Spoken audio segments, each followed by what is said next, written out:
Nights, I found myself staring at this diagram of a chemical, 2 hexagons connected by a line. It was so simple yet so elegant. The shapes were hydrocarbons, and locked together, they make a chemical that can withstand fire. I couldn't believe that something so tiny could be so transformative, and I knew nothing about it. Here's another thing I didn't know. In the story of this chemical, there was a witness who stood in the way. Greed and money will conquer just about everything. A man who knew something. I've seen the dark side. And left behind files of evidence that have never been seen.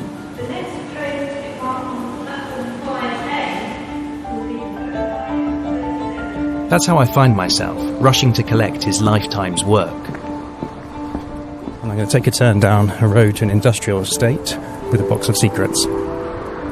Before it's too late. Is this what we've been looking for?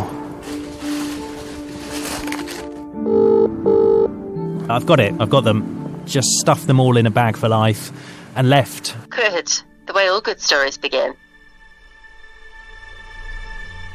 Because that witness, there was something he wanted us to know. The chemical we mentioned, it not only affects fire, but also the human brain.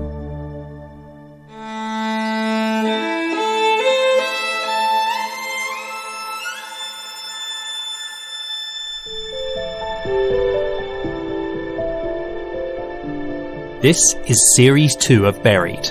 Welcome back.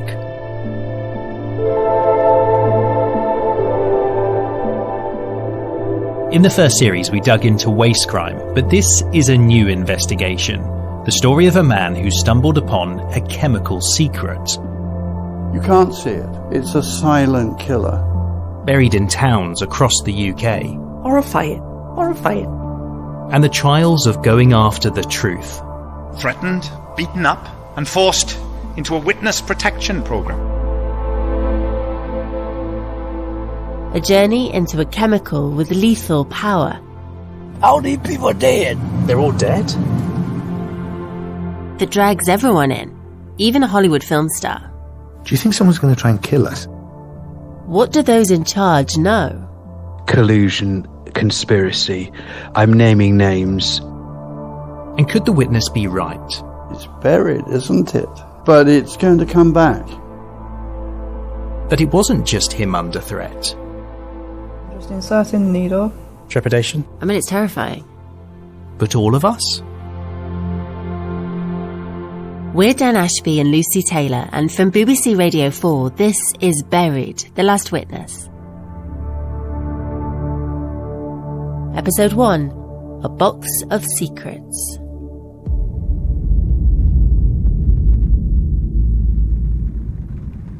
It might be easier to go along that residential road, but I don't know if you can get in to look at it.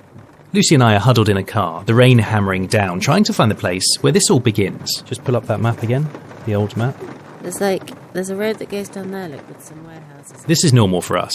We're investigative journalists, married both to each other and to doing this.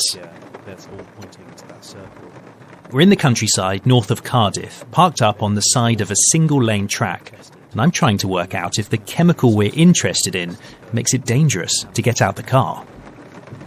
Does it say what the risk is? I'm seeing occasional phrases that worry me. We've driven across the country and we're so concerned we genuinely might just turn back. This was my fear, that we would drive effectively 2.5 hours for no reason. But the man who brought us here would want us to dive in. Let's go swing by. And that's what we've been doing for more than a year, diving into the life and claims of one man, Douglas Gowan. We heard about him in an email after the first series of Buried. Our inboxes were full of new leads, but something about this one caught our attention. So, heard your radio broadcast today. You were possibly aware of the Bifhenyls. It was from one of Douglas's friends from the last few years of his life. He told us some horrific stories. This was another scandal that never made it seriously into public awareness. The attached article discusses the case of Douglas Gowan. If you search online, you can find what's left of Douglas, a Facebook page, a picture of him with thinning hair looking sunburnt, adverts for classical concerts he'd arranged. He set up a Twitter account, posted one tweet, then never used it again. But what you won't find online is that one weekend, months before he died, he had a visitor who recorded his life story. Yeah, that's fantastic. Maybe just first of all then, It's been locked away for 7 years. Until now. Douglas Gowan, the early years. Sussex. Douglas looks frail, but he's a real character. Born 1943 at 3 p.m. in the afternoon in the middle of an air raid with an ME-109 strafing Three Bridges Station. I was then born upside down. A midwife lost grasp of me and I fell on the floor. And I've not been the same since. So that's the beginning. My father had a rotten He speaks for 7 hours, and he's got these great turns of phrase. He saw me as a rude little squit. He tried to get me thrown. He tells quite a story about his childhood, how he went to public school, was taught classical music and met all sorts of people. So Queen Mary had my mother over, and I was taken home by Coco the Clown. Then a wonderful Welshman came to stay, Geraint Evans. For some reason took a shine to me.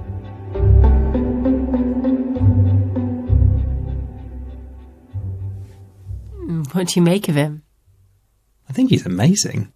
I mean, what a life and what a man. I just want to live in his world. Despite his passion for music, Douglas says he went on to study law. And then he took a job as a consultant with the National Farmers Union. And that's where his story really begins. As a young man in the mid-60s, he ended up being sent to a farmer's field 5 miles outside Cardiff that would change his life. I drive down there and... He'd heard odd reports from the area. But when he arrived, he was surprised to find the farmer in tears. I go and I see this calf lying on the grass. 3 legs, no tail. Piteous look on its face. No genitalia. And it's there in my arms. And it was a life-changing moment. I wanted to know who was responsible for this, what had caused it, and I wanted those people to be held accountable. He'd found a very deformed calf, otherworldly in its appearance.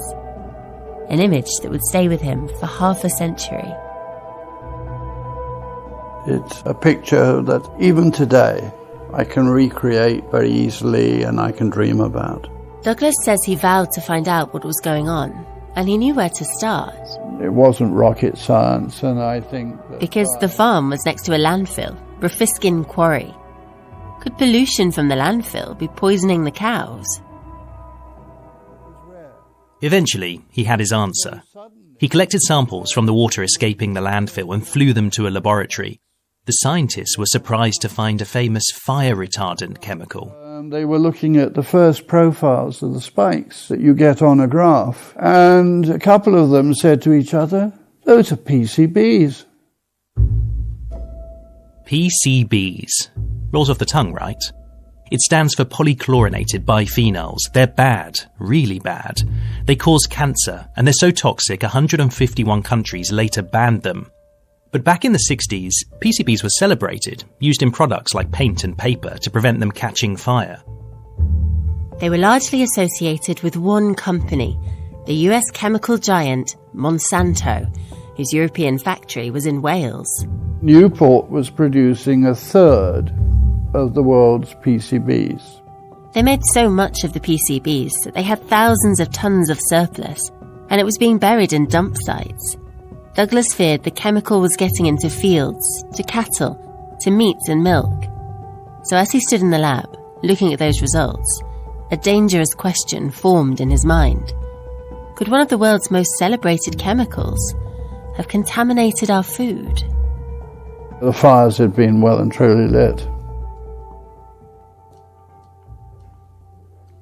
There's all sorts in here. I mean, there's so much to go through. Oh, wow. That's a lot of files. Some great names as well. Douglas was sure he was onto something. He worked for years to prove it. But most of his key documents were never put into the public domain. After he died, they were sent to an MP, who agreed to give them to us. So now, Douglas's entire lifetime's work is spread around our home. There are diaries, witness submissions to enforcement agencies, legal affidavits, and reports labelled highly confidential.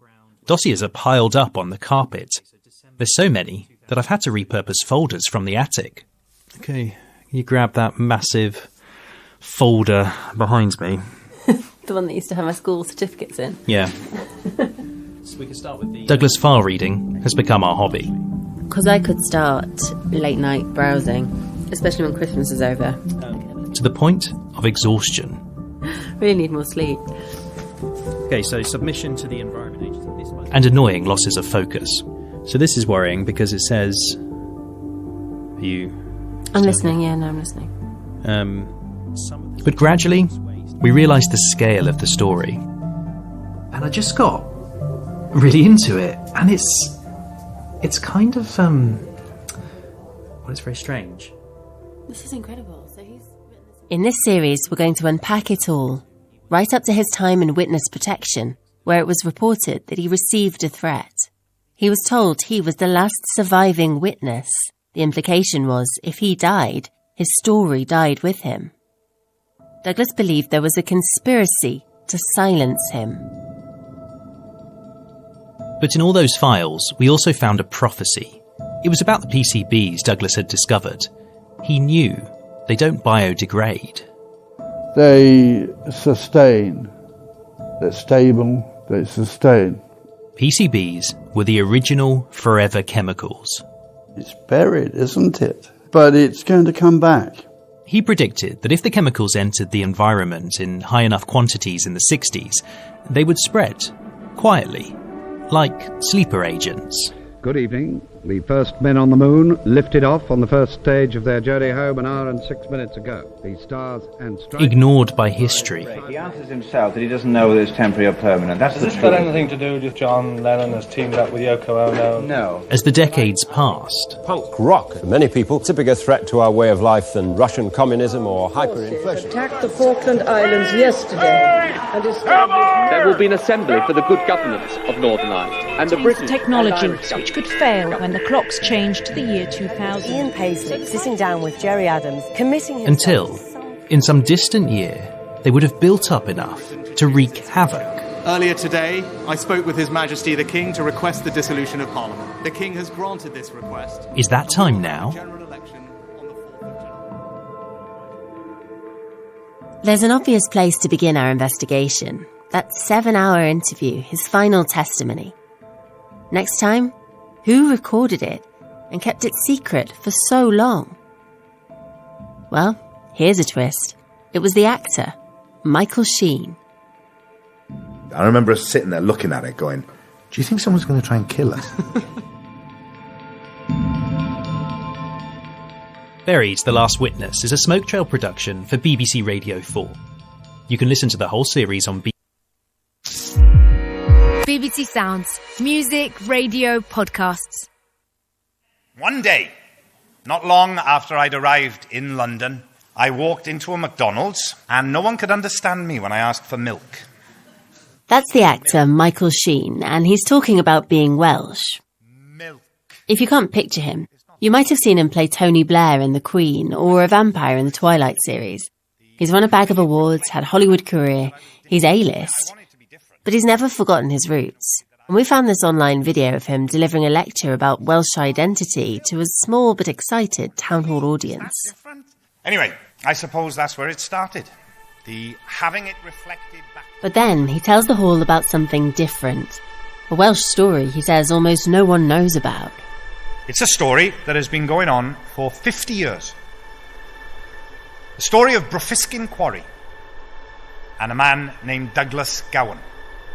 Now, you won't find much written. Douglas Gowan, who feared toxic chemicals had got into the food chain. We have his lifetime's evidence, but the person who met him and recorded his life story, That was Michael Sheen. Gowan has been ridiculed, threatened, beaten up, publicly discredited, denounced in Parliament, and forced into a witness protection programme. Documents have been... So I never thought I'd be asking this question. What does Michael Sheen know? We're Dan Ashby and Lucy Taylor, and from BBC Radio 4, this is Buried, The Last Witness.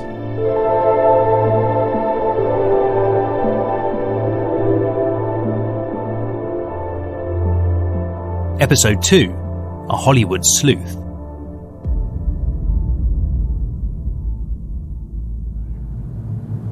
Now, he said White Gates. It's on this road, isn't it? Yeah. So here we are, pulling into a film star's house, and he's at the gate, waving us in. Hello. Hi. Oh. Yeah, sorry we're a bit late. I think I'm losing my sense of normal. I'm Dan, good to meet you. Dan, good to see you. Come on in. It's funny because she just... We emailed his PR people, expecting to be laughed off, but here we are with him, pulling up chairs in his farmhouse kitchen. The golden hills of Banai Brycheiniog or Brecon Beacons outside the window. Tea for me, please, yeah. We get chatting, and I can see why Michael would be interested in Douglas Gowan. He's passionate about all things Wales, concerned for communities here. So when Michael read a mysterious line on Wikipedia about Douglas, he was intrigued. You know, I'm just sitting in my house in LA, kind of going mad over the computer, thinking I've stumbled across something. Well, not thinking I stumbled across something, thinking I'm finding out about something that surely people must know about this, because this is extraordinary. And yet at the same time, kind of coming up against brick walls all the time. It didn't make sense to me. Because of the lack of... He couldn't let it lie. He feared people might be in danger and that he had a responsibility to do something. So that's how a celebrity turned into a sleuth. He eventually tracked down Douglas in 2017, a year before he died. He went to visit him for a weekend to record his full story. What was he like on that first meeting? What was your first impression of him? He seemed very into wanting to tell his story. And also I think it became clear that he felt like he might not have long to tell it. I suppose if anything, I was expecting a kind of anti-establishment, rebel, maverick, stick it to the man kind of bloke. And that is not at all what I found. And I turn up and he's talking about Lord this and Sir that and lunch. So I had lunch at Lockett's. You know, it's all the restaurants he's been to and it's all the... And Lord was a wonderful man. And listen here, old boy. And I just thought, this is not at all what I was expecting. That's the Douglas that Dan and I are growing to love. But Michael was thrown in at the deep end too. Douglas told him all about PCBs and that he'd spent a lifetime being silenced, even ending up in witness protection. And so I remember when we came away from them and we had the hard drive or whatever it is that contained the... I remember us sitting there looking at it going, do you think someone's going to try and kill us if they know we've got... Like, we got very paranoid. I remember saying something like, maybe we should find one of those lockups that we can put this in, or a vault or something. Like, where can we hide it from the authorities? You know, already we felt like there were men in black coming towards us. We're laughing because it's funny. All this feels like it could be out of a film. It's also maybe why Douglas's story has never really cut through, because it doesn't chime with our reality. We all believe the world around us is safe. It can't be toxic. It couldn't happen. But Douglas insisted that the PCBs in the dump sites were a threat. I don't know, we've wrestled with this, haven't we? People don't necessarily believe that it is really a problem. Yeah. People have a lot of trust as well. Yeah, in authorities. You know, it can't be as bad as Douglas Gowan is saying, because they wouldn't allow that to happen. Yes, because how... Exactly. And that, I mean, I felt that way all the way through the process, early on certainly, thinking, well, if this is that bad... someone will be doing something. I mean, this is, ridiculous. And I think that the fact that it happened so long ago as well, this is something to do with the past. Yeah. What's it got to do with now? But once you realise that these things don't go away, they don't degrade, they're out there and they are going to be there forever and nobody really knows what they are, it is quite chilling. We realise that together, the three of us have the only access into Douglas's world, his tape, and his box of evidence. So we decide to form podcasting's strangest team. Me, my wife, and Michael Sheen, hunting chemicals, unpacking conspiracy until we answer the most important question. Have people been put in danger? Are people in danger now? And will people be in danger in the future? If you tell people they're in danger or their children have been put in danger and you're not right about that, you've got that wrong, I mean, that's terrible. As awful as the potential might be, as soon as you shout fire and people start running, it's too late to take it back. And so, Michael, you've created a journalistic nightmare. Were people in danger, and are they now? We looked through the files Douglas left behind. Did he keep any of his chemical test results that might show us how much of the PCBs he found in South Wales? His results were never published, but from the moment Dan picked up Douglas's files, he noticed a CD left inside. And I almost left without it, and part of me's wondering if that is the key tests that have never been on public record. Do you remember how CDs would never work? Well, nothing's changed. We tried polishing, buying a new CD-ROM drive. I mean, why would he put 2 CDs in a box of documents, legal documents, if they weren't significant? And we still can't open them, so we bring in the big guns, a data recovery firm. So we have 24 hours to wait. And then they send us a USB stick back with data on it. I'd be actually ripping it open like a child. We load it up and a list of names begin appearing, like the former Prime Minister, David Cameron, and other senior politicians. And I'm thinking, wait, is this some sort of smoking gun? And then we realise, this looks like a wedding or something. A wedding? Look, table plan, social, place names. David Cameron is actually the name of a table. Hundreds of pounds, days of investigating, and we've uncovered a seating plan for a Tory social event. Cheers, Douglas.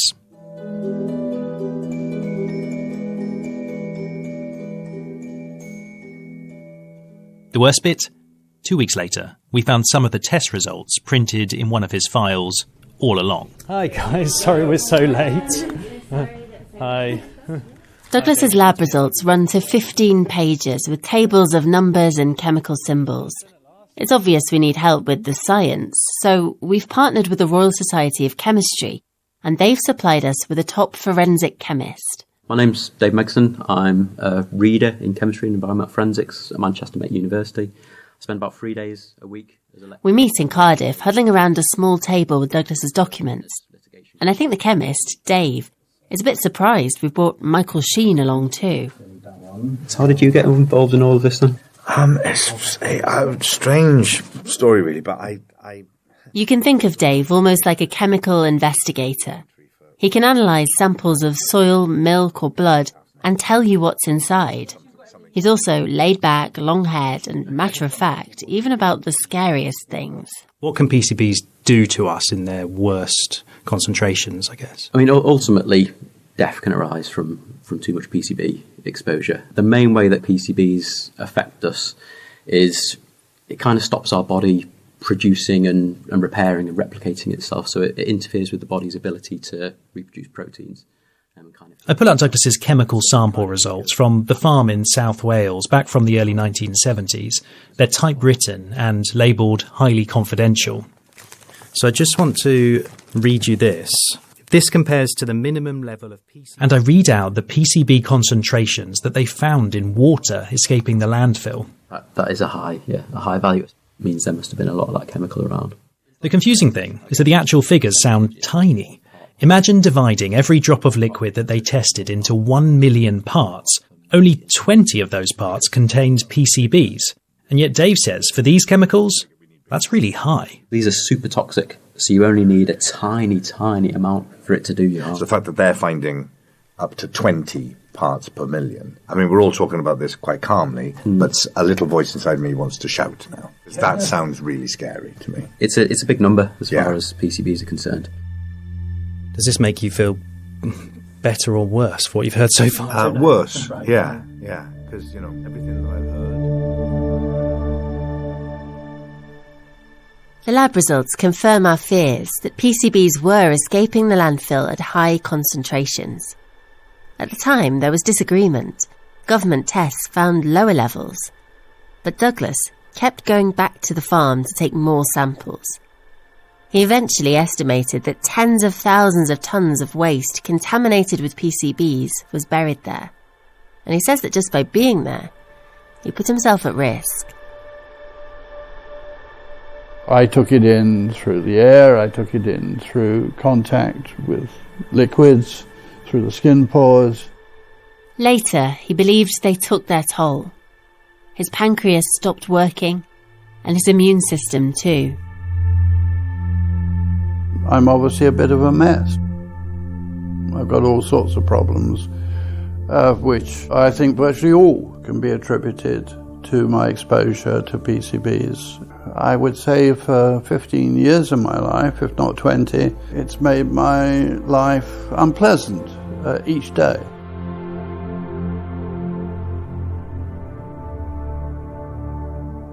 Then he made a prediction.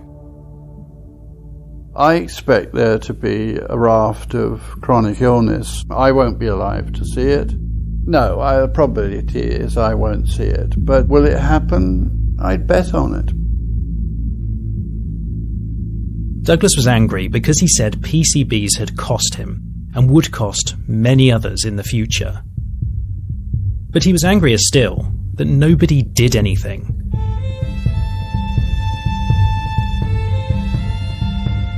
"50 years ago, he went public about his fears. I've seen the dark side. But next time we learn that it wasn't the chemical that was destroyed. I mean, no doubt that they would have killed me. It was him. I mean, the howl I let out was animal.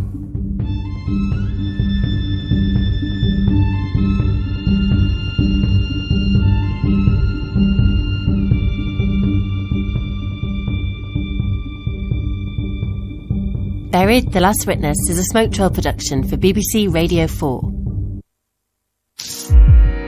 BBC Sounds. Music, radio, podcasts.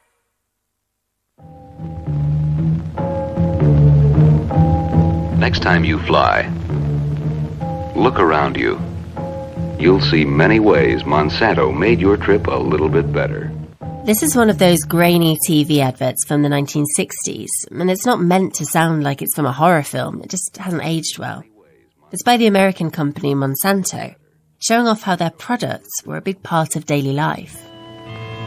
Luxurious carpeting of acrylan acrylic. The tables made of Monsanto plastics. The dessert cakes made light and fluffy thanks to Monsanto food research.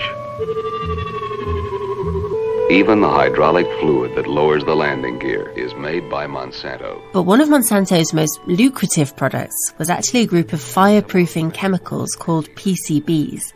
They made a fortune from them, sold them for use in everything from paint to paper. Surrounding you with the things that make tomorrow better. This is Monsanto today.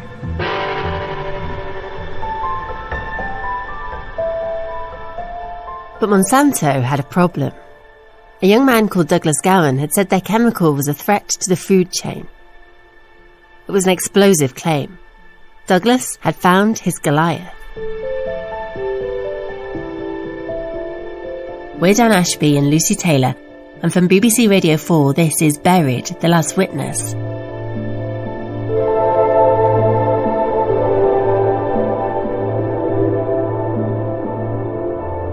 Episode 3, Discredit Gowan.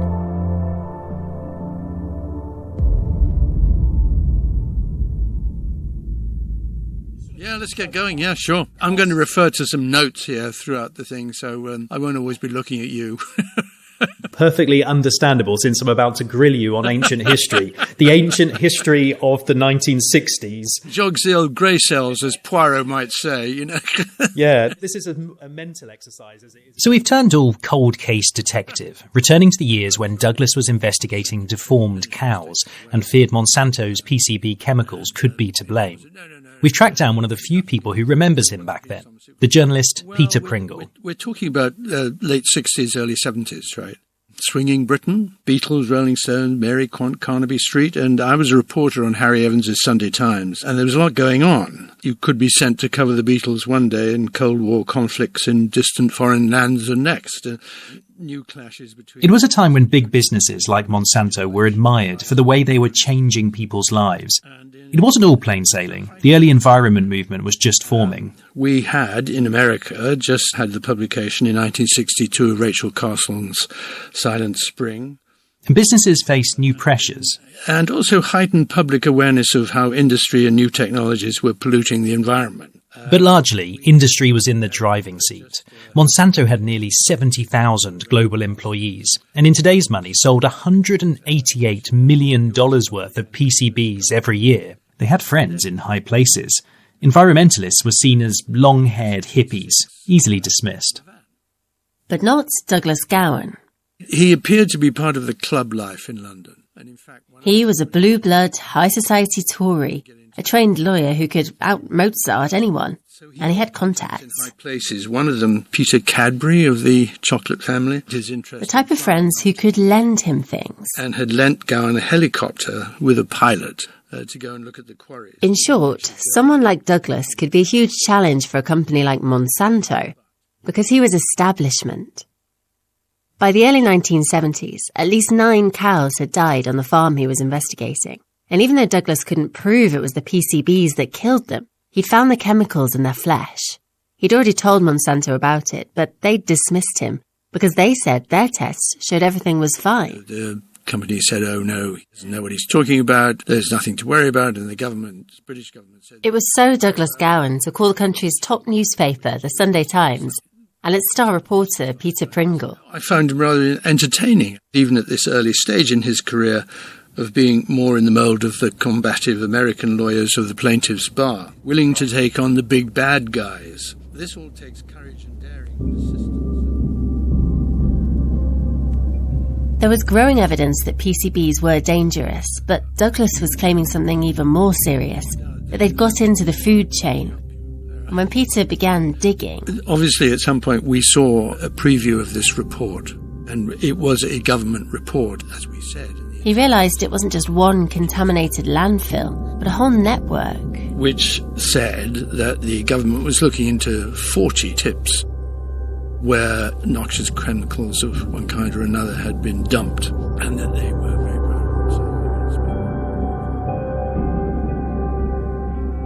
40 landfills, many containing PCBs. If they were getting out, it could be a threat to the environment, to people's health, and most of all to Monsanto's profits. You can see how Douglas had become a problem, and he'd just stuck his head above the parapet. But when Peter's front-page Sunday Times expose came out, the government played down the story. It was quite easy at some point to fool the public, at least some of the time. The British government said there's nothing to worry about, trying to reassure the public, which of course was somewhat mystified by this idea that these things called PCBs. A health warning. Now the story goes nuts. Douglas said that all sorts of weird things began happening. Like that one day an imposter appeared as him in the national press, saying stupid things. He had adopted the role of being Douglas Gowan for a day. He believed Monsanto was behind it. And then a famous scientist, Richard Dole, trashed him in public and private. It cast my evidence, testimony, into some doubt. Years later, it emerged that the scientist was on Monsanto's payroll as a consultant. At $1,500 a day.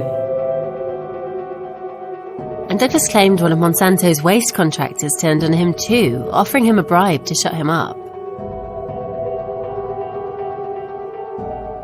He has a big leather suitcase with him.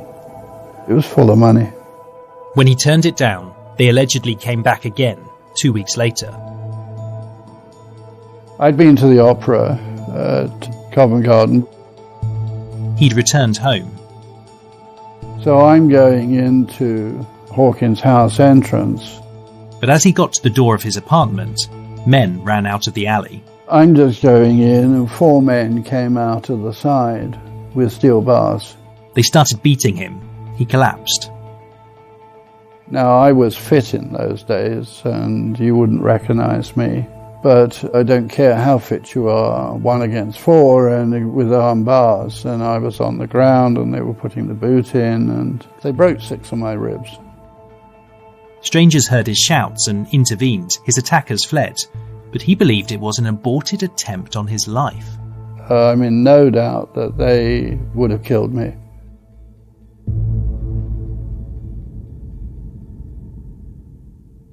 He'd been attacked in public and in person. His partner and family had urged him to give up, but now they'd had enough. My girlfriend then confronted me and said, look what's happened to you. Look what you've done to us. Look what you've done to me. And I'm leaving you. When she walked out of the door, it was as if she'd died. I mean, the howl I let out was animal. I was at a real low point in my life, just generally basket case. Douglas was broken. He left everything he knew to take a job in America. Yes, it's a new chapter, a new day. This will save me.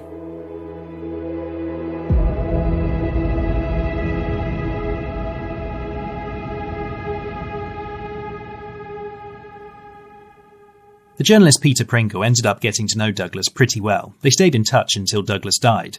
So before we say goodbye, I asked him, does he believe there was a conspiracy against Douglas? He was dealing in those days with a lot of rough characters. It would not have been unusual for those characters to find ways of trying to shut him up.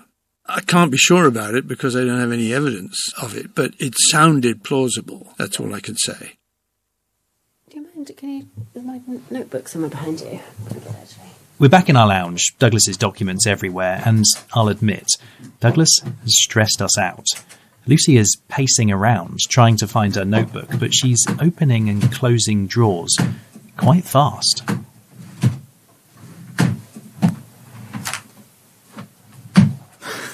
I'll use this one for now. What? There will be a short intermission while... I know, and I can't find my low-level swearing and I wasn't swearing. Cursing. I was sighing. I still can't find my notebook. But anyway. Your foot's on the microphone. Oh, sorry. Right. So we're in a dither. This story is so big, we don't know where to begin. It boggles the mind. The allegation that 1 man was destroyed to hide a toxic scandal.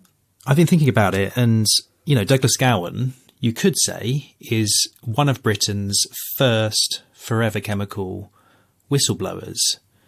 And that he could have been silenced. It's made me realise this is really significant. It's a significant moment in our environmental history, potentially. Could it all have been different? Yeah. Okay. No, anyway, but to go back to that, you don't know basically whether We've spent the last year looking at the evidence, trying to see whether we could corroborate Douglas's claims against Monsanto and their contractors. The America is a bit of a black hole, and it might be significant. I just can't work it out. The event in 1967, I'm familiar with that. Anyways, he's still alive. No, yes. Now, this is interesting. 2 of the landfill site operatives, one of whom I now know. The way he phrases things makes everyone sound sinister. With this story, I wish I could turn back time. We're looking into all of this, what it means to do. We're going to keep revisiting that allegation that he was silenced because we have questions about it. But we have already found one internal Monsanto briefing from the time, kind of like a PR plan for dealing with Douglas, and it's never been made public. Pages of it are redacted, but there's this one paragraph that sticks out. And they say if we could do more tests, it would discredit Gowan. And this bit's pretty concerning. It would not, however, silence him because he is drawn on other labs in the USA for his analyses. I mean, I know they think his results aren't credible, but the language here infers that the ultimate objective is to silence him, irrelevant of the facts. It certainly sounds like Monsanto's aim was to discredit Douglas, and that silencing him wouldn't be a bad thing either. But why? At the time, Monsanto insisted that PCBs didn't affect human health, so even if they were found in the food chain, why would they be so worried? Next time, what if there was a secret that Douglas didn't know about? They tried to hide it. A town thousands of miles away where people were being poisoned. They used to be baptized in that water. But that's sort of beyond horrible. Douglas never went there, but we have. And this precious little baby was born without eyes.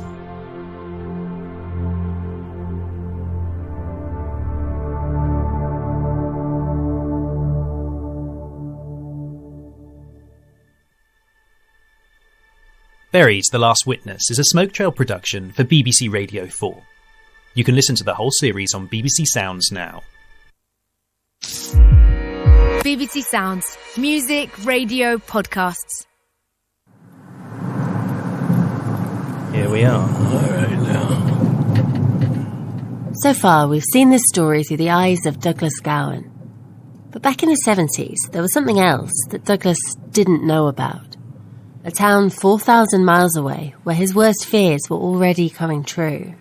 I have to say, I feel a little bit of anxiety after the story you've just told me about what it's done to people. All right, now see now, look on this side over here. They got signs of dangerous keep out. Dangerous keep out means that. A town in the United States with another chemical plant making PCBs just like the one in South Wales. A town where PCBs were poisoning people. All this was people. All these people are dead. They're all dead? Yeah, let me show you. The buoys, all of them, they are dead. Tessa dead. Teresa dead. All of them, they dead. All on both sides of the streets.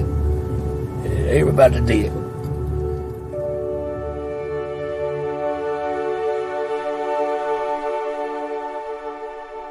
Douglas Gowan asked what PCBs could do at their worst. He didn't know it then, but here in Anniston, Alabama, was his answer.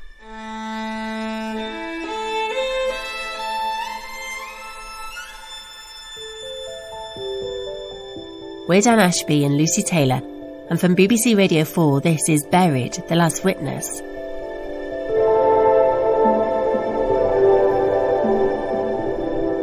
Episode 4, Every Last Dollar.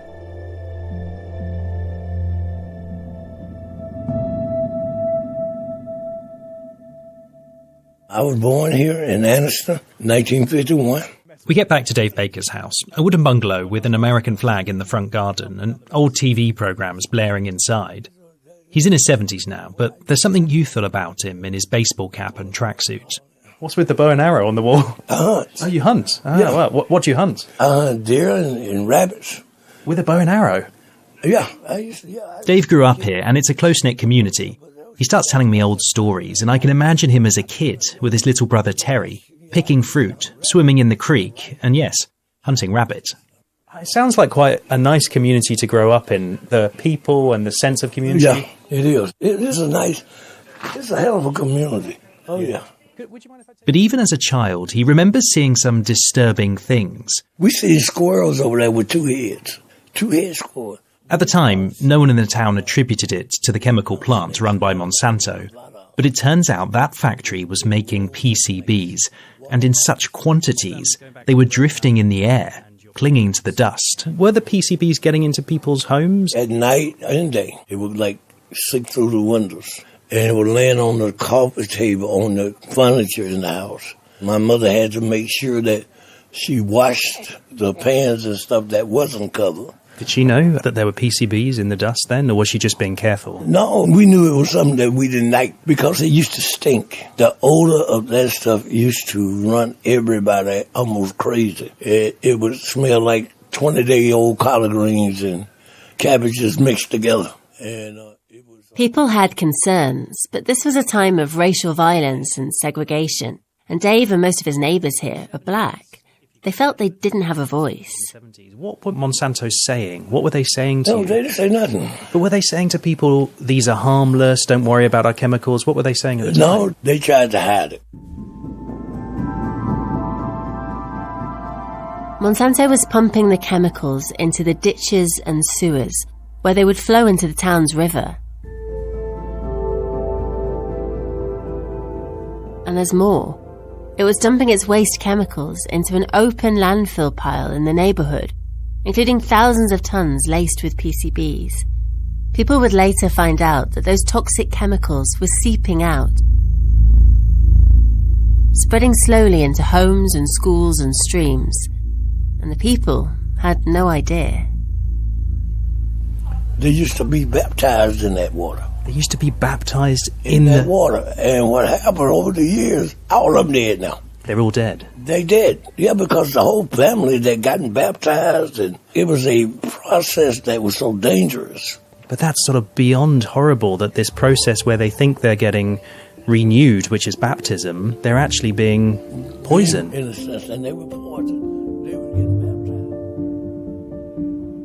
baptized. That's Dave's story. He says it affected his family too. When he left home to start work, his little brother Terry began to get sick. He loved plums and berries. He loved to play outside. At the age of 16, he was diagnosed with a brain tumour. And my mother would cry, and I never will forget the time when he was in the hospital, and she was so scared, and she was sitting there, she was crying. And I was in the other room, and I heard her say, "Lord, just take my son." He's 16 years old, he died.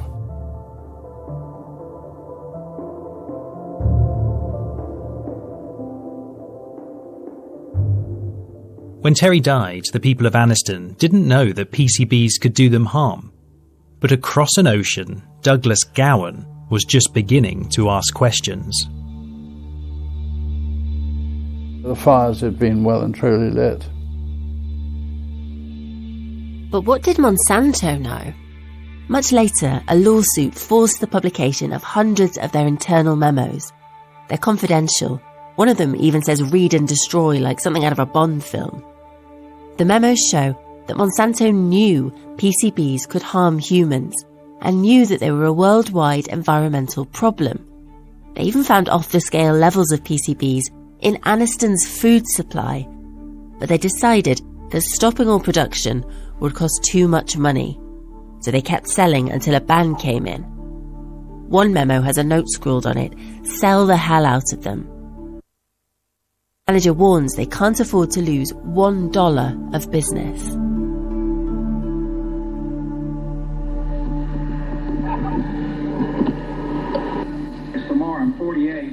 Yeah, it's amazing. During my week in Anniston, I got to know Dave Baker well. We went to the liquor store together and I fixed his DVD player. And every time we recorded, his wife... BBC Sounds. Music, radio, podcasts. Here we are. All right now. So far, we've seen this story through the eyes of Douglas Gowan. But back in the 70s, there was something else that Douglas didn't know about.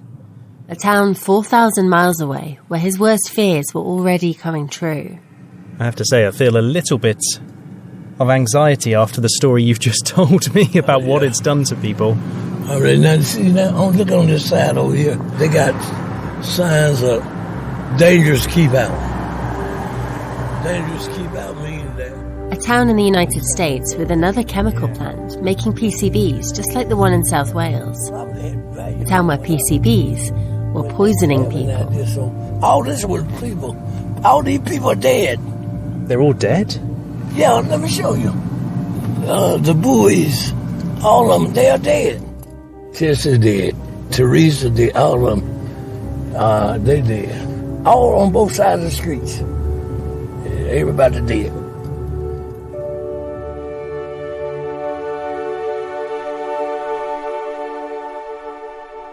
Douglas Gowan asked what PCBs could do at their worst. He didn't know it then, but here in Anniston, Alabama, was his answer.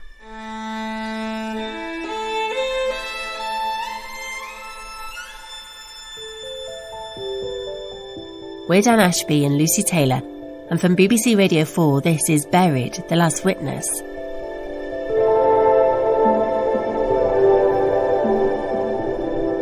Episode 4, Every Last Dollar.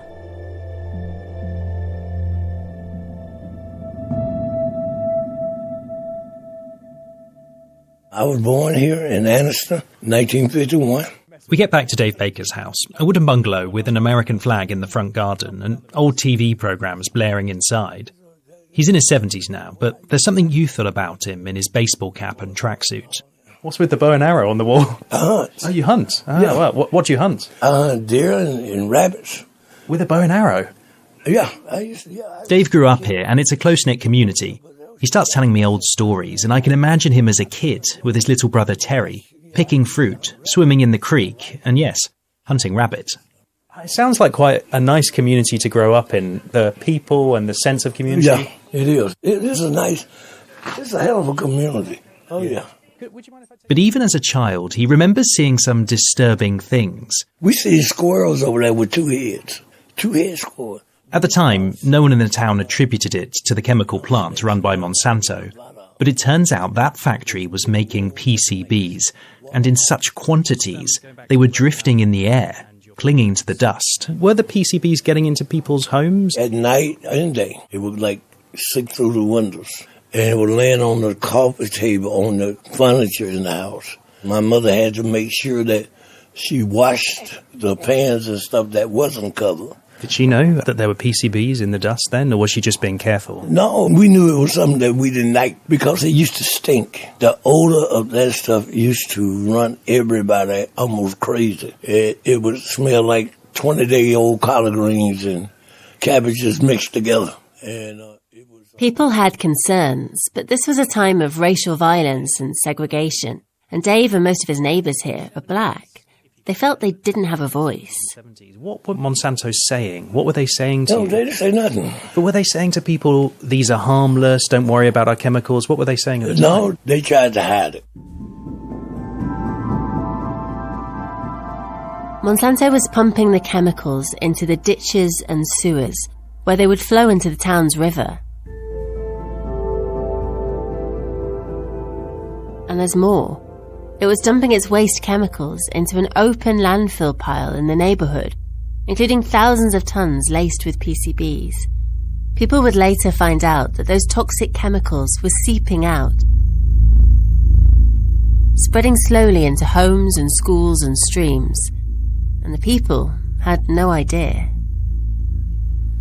They used to be baptized in that water. They used to be baptized in that water. And what happened over the years, all of them dead now. They're all dead? They dead. Yeah, because the whole family, they'd gotten baptized, and it was a process that was so dangerous. But that's sort of beyond horrible, that this process where they think they're getting renewed, which is baptism, they're actually being poisoned. In a sense, and they were poisoned. They were getting baptized. That's Dave's story. He says it affected his family too.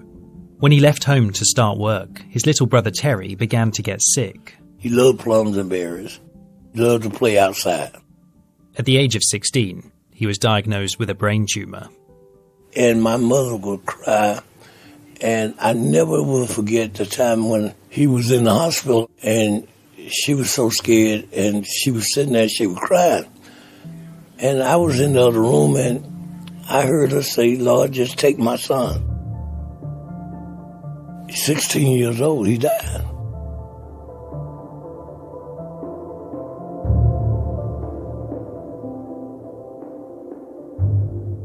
When Terry died, the people of Anniston didn't know that PCBs could do them harm. But across an ocean, Douglas Gowan was just beginning to ask questions. The fires had been well and truly lit. But what did Monsanto know? Much later, a lawsuit forced the publication of hundreds of their internal memos. They're confidential. One of them even says read and destroy like something out of a Bond film. The memos show that Monsanto knew PCBs could harm humans and knew that they were a worldwide environmental problem. They even found off-the-scale levels of PCBs in Anniston's food supply. but they decided that stopping all production would cost too much money, so they kept selling until a ban came in. One memo has a note scrawled on it, "Sell the hell out of them." In another, a manager warns they can't afford to lose $1 of business.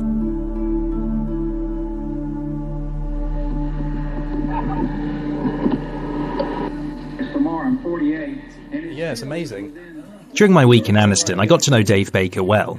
We went to the liquor store together and I fixed his DVD player. And every time we recorded, his wife had to hide in the bedroom. Thank you for letting us take the lounge. I can't believe you've been banished to the bedroom because she can't get in her own lounge. I'll take me a nap in a heartbeat. I love to sleep. That medication make me sleepy. Oh, yeah. Oh, mid-afternoon nap. Yeah, I know what that's about. Yeah. Dave's going to take me on a tour. I'm for a quick ride, right quick. Okay, go ahead. These days, when I go out the house, my wife's really happy. She's the happiest when we're gone. So I feel like when you take a man out the house, then that's when the women are happy. But driving out and about in Anniston, I'm shocked at the chemical's legacy. Some of the area has been cleaned up, deemed safe, but there are whole schools, rows of shops and homes lying empty or derelict. Fences mark patches of land too dangerous to build or live on. What's the fence for there? Like on this side. Oh, yeah. These are empty. Empty. I mean, these are empty. There was a house there. They knocked down so many houses. People have abandoned their homes, moved on. See the houses up here? Tearing them up and moving out. They're just boarded up, aren't they? They're boarded up and look, I mean, they've just got furniture on the outside. They've just... Do people... And yet, like Dave, a community here struggles on. It's their home. What you doing, old lady? I have a guy here from England. I'm going to let him talk to you later on today. Fearing lawsuits, Monsanto stopped making PCBs here in 1971. But they are still in the land and water. Many people still have dangerous levels of PCBs in their blood. And drive safe. Hey, Miss Crosby, you should have got up early this morning. And people here worry what that might do to them. Dave introduces me to the local paediatrician. You know, I'm not Miss Popularity, but that's not my calling, to be popular. But I've gone to Dr. Angela Martin was Anniston's first black female doctor. And do not ask me my age. If they live to be... She wears pointed cat's-eyes glasses and spins out ideas like a Catherine wheel. I guess I'm kind of like, what was the old man's name for people who read the Bible? Abraham went to a foreign land. Dr. Martin studies health problems among children in Anniston and says she sees unusually high rates of illness. My first time seeing it was in 2002, in those years, and the young lady's name was Summer. With Summer, everywhere we looked, we found cancer. Is there a possibility that One survey in Anniston found a link between PCBs in the residents' blood and rates of diabetes, hypertension and high blood pressure. And worldwide, scientists say there are also links between high PCB exposure and skin cancers, birth defects, neurological conditions, and a whole host of other illnesses. Dr. Martin says she sees it all. With asthma and eczema, developmental delays. We start seeing them around 6 months of age. When that child is 6 months, if he's not able to sit up around his Humpty Dumpty belly and hold his head up, we know we may have a problem. So we're seeing widespread different health problems. Yes, I had an interesting baby born. The nurse called me and said, "Precious, you need to come see this." And it was a routine delivery, no problems reported, no complications. And this precious little baby was born without eyes. No eyes. You could see the optic nerve back there. No explanation. That image makes me pause. It's so visceral and worrying. Nobody knows why that child was born without eyes, but I can't help but think again of Douglas Gowan and the warning he gave. Will it happen to our children or the children's children? This is Coretta Scott King when I was in New York. Nancy Pelosi. Oh yeah, you got Pelosi there and just a little known person, Barack Obama up there. I'm back at Dave Baker's house and he's showing me photos of all the people he's met. Because, like Douglas, Dave Baker decided to do something. In the 1990s, he began holding small meetings in a local church, building a civil case against Monsanto, which in the end represented more than 20,000 people. Don King, Muhammad Ali. Wow. And just over 30 years after Dave's brother Terry died, Aniston finally won in court. A jury found Monsanto and a spin-off company responsible for polluting the town. The companies later agreed to pay the people of Aniston more than $700 million. And that day when you get that massive settlement, which is historic, really, in the world, what did that feel like in that moment? I cried. I'm going to be honest with you. The day that they announced that we had won the case, I pulled on the side of the road and cried. I was glad. But Aniston is still left with the enduring toxic legacy. And that's what Douglas Gowan worried about in the UK too. He was frustrated right up until he died.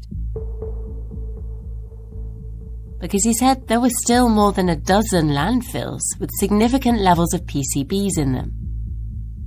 Next time, couldn't they be leaking? Just like Aniston and Brofiskin were. If I hadn't seen it with my own eyes, I wouldn't believe how slapdash it all is. In the US, PCBs became a national scandal. But what's the UK done? How much compensation has it won? Well, we don't want to open up a can of worms or a can of PCBs.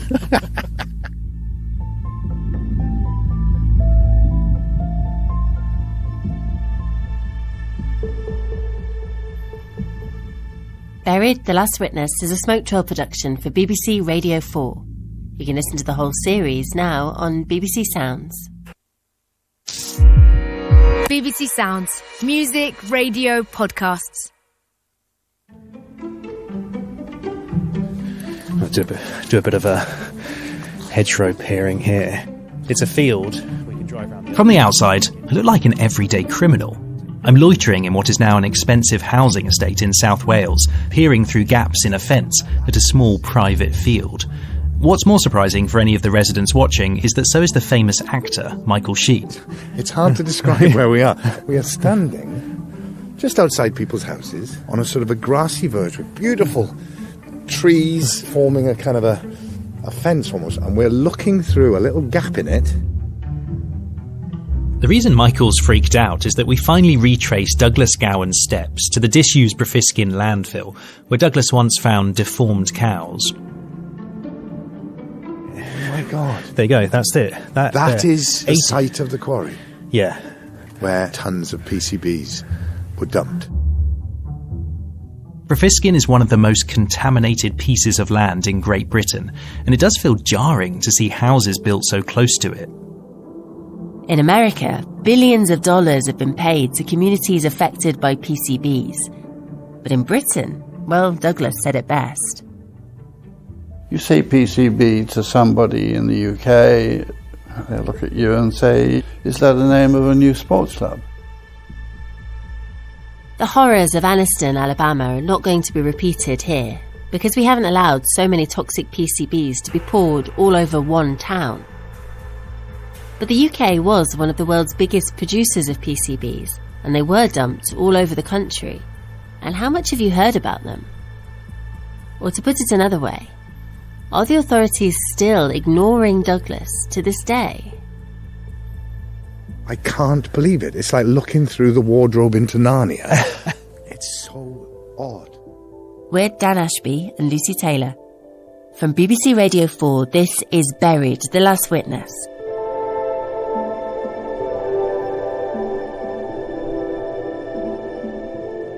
Episode 5, The Truth is a Can of Worms.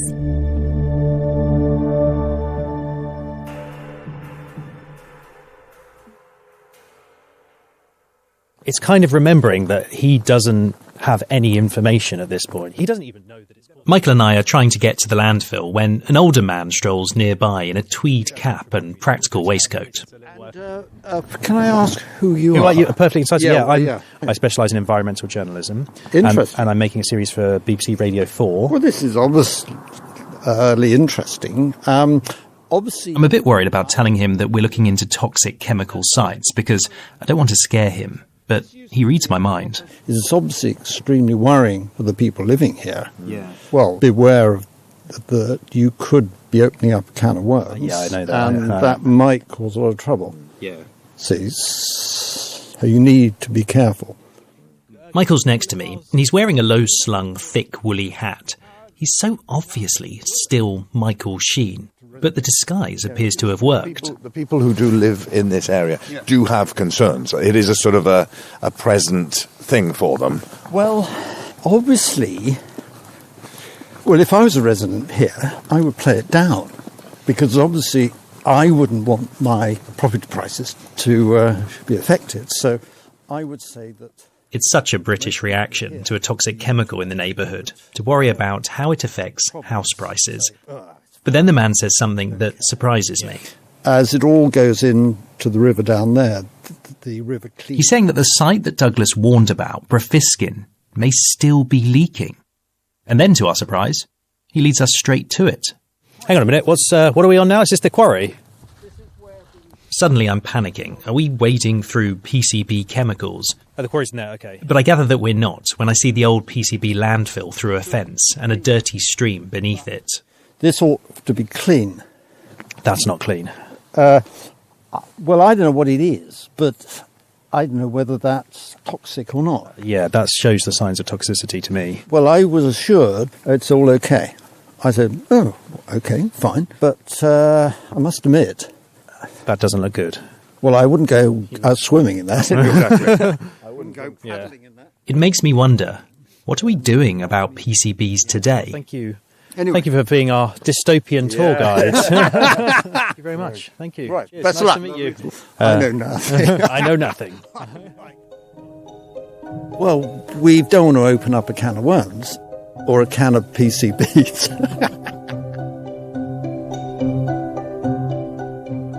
What an extraordinary encounter. That was so surreal. I mean, there was a moment where he took us into that field over the stile, and I did think, are we walking through I know, that's polluted? why I panicked. Yeah, because it looked really dodgy.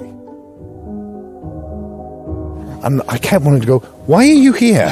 Where did you come from? And why are you so willing to take us down here? It did seem very peculiar. That little visit that we had Douglas Gowan written all over it.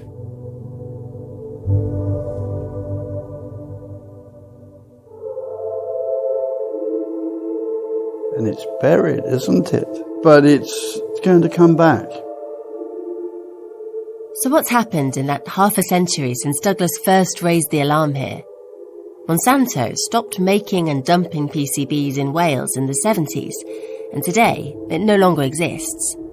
But other companies made them too, until a ban in 1986. And because they don't biodegrade quickly, they've since spread. From the original products and landfills, they've contaminated our environment. It's quite amazing. All the soil in the UK has traces of PCBs. Officials only decided to deal with Brofiskin in 2007. Then, at last, they wanted Douglas's help. They asked me to prepare a statement. He was called out of retirement to become a witness. But even then, he says that he faced pressure from Monsanto and that they sent people to visit him. And they came to my door and in fact tried to put a foot in the door. I was getting edgy. It made him feel vulnerable, and he requested police protection. They gave me a panic button. They actually came and put CCTV cameras outside my house. Douglas says he wanted to make sure Monsanto's successor company was held liable for all the PCB dump sites in the UK. Hundreds of millions of pounds were at stake.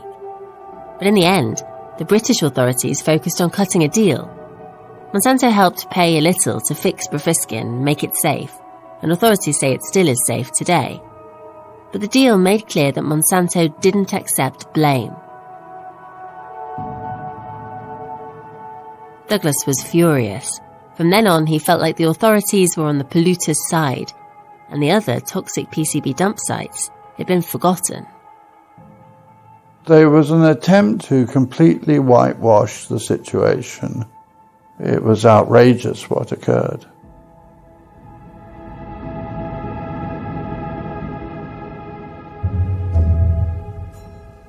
I think you said earlier on what PCBs are, but it went over my head. Could you explain where they're from and why we might be concerned about them? Thank you. You're right, I should have explained. You may have read a bit in... So here we are today, and we're worried about those sites. About forever chemicals being... Propelled on by a dead witness, a Hollywood actor, and a chemical nightmare.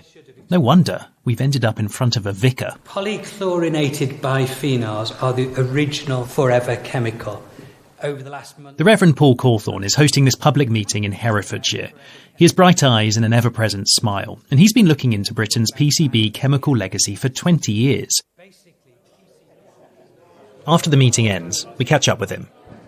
Tell me a bit about yourself. Yeah, Shropshire vicar, country lad at heart, and strangely got drawn into this by spotting some problems and deciding to follow up. Never had any idea how far it would take me. Wow, into a rabbit hole, really. Absolutely. Yeah. And occasionally quite a scary one, to be honest. Yeah. Paul began looking into the legacy of PCBs in his community after a trucker made a deathbed confession to him. He says he's had it on his conscience for 30 years and he might not have long to live. The trucker told him he dumped dangerous chemicals across England. Paul felt a sense of duty to look into it. He got old tipping records and spoke to industry insiders. He said, you don't want to go asking questions like that. At that point, I knew there was something interesting. He realised that dumps across the country were seriously contaminated. Any idea of quantities of PCB? Absolutely massive. You wouldn't believe it. Worse still, the landfills weren't lined, so chemicals dumped there could easily get out. And I realised I was onto something big. Like Douglas, Paul had become a sort of chemical sleuth, and Douglas became his hero. He was the paid professional. I was the workaday vicar doing things late night and very early mornings before the kids wake up. But I think our works complemented each other. When I talked to Douglas's cousin, I vowed to her that I was going to complete his work.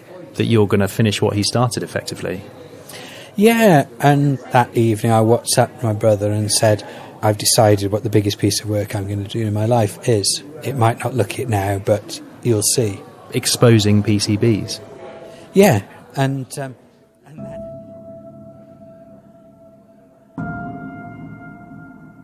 Paul's shocked that most of the toxic chemical sites don't show up on property searches, so homes and schools are built near them. They should be informed about what's near to them. They aren't being. He's noticed a pattern. Not many councils test soil for PCB chemicals, so officials can tell everyone that these sites are fine. You would never know about them. I think they've actually not done the right tests to check fully whether it is contaminated land. I think there's a legal shortfall. So you think they're doing incorrect testing, or simply no testing? Well, the testing that isn't done fully. I've come across it at so many different sites, it's very difficult to believe it's not deliberate. If I hadn't seen it with my own eyes, I wouldn't believe how slapdash it all is. I found on this story that you read it and you think that can't be true. This is the UK, that sounds... And then each step of the way, it starts to stack up and you get slightly more scared. Is that a journey you've already been on? Very much so, and I probably can't say on radio how scared I've been. And you can hear the emotion in my voice at this point. It has been very scary.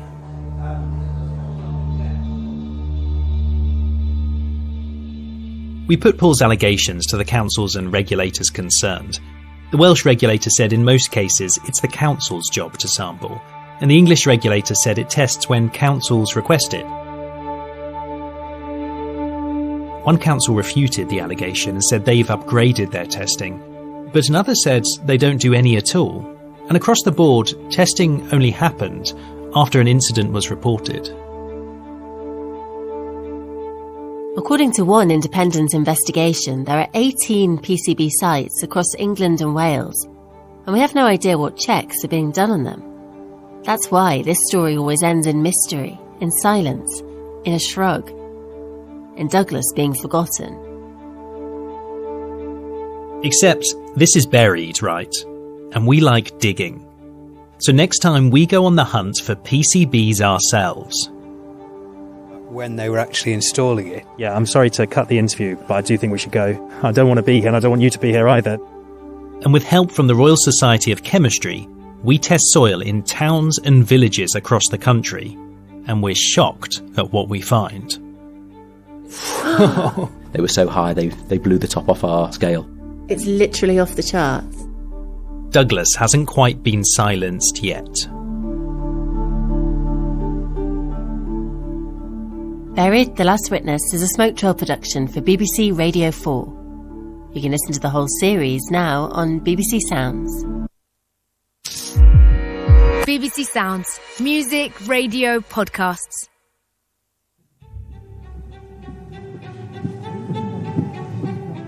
When a storm hits, it's probably sensible to stay at home. But this time, Dan's driving through it, down winding country roads, trying to get to the vicar, Paul Cawthorne.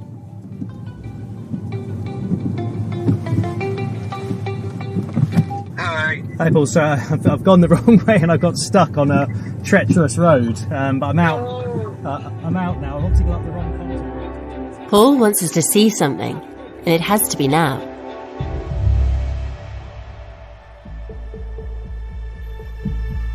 Just above the village of Innisfee in the Welsh Valleys, water is gushing out of an old landfill, another site where Monsanto PCBs were dumped, and surging down into woods where children play. As I park up in the village, I can smell a whiff of chemicals. Let's hope that is not what I think it is. And Douglas's voice is back in my head. Will it happen to our children? Or the children's children? Is a dangerous chemical escaping into the environment far more than we know? We're Dan Ashby and Lucy Taylor. From BBC Radio 4, this is Buried, The Last Witness.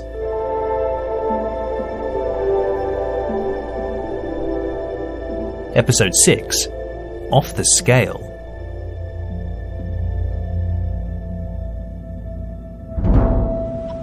Hi, Dad. Hiya. I've just pulled up. If you take the first right after the Black Prince, there's a couple of spaces to park. I'm just heading up now. I'm scrambling around, trying to meet Paul. Do you know the top road that goes past? The worst of the storm has passed, but every second counts. You know where the bridge is in the middle of the village? Yeah.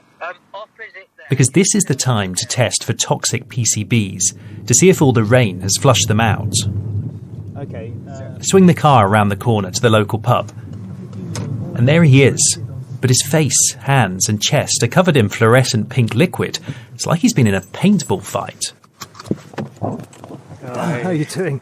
Oh, I don't like the colour of your hands. What's that from? Was that the dye? Yeah.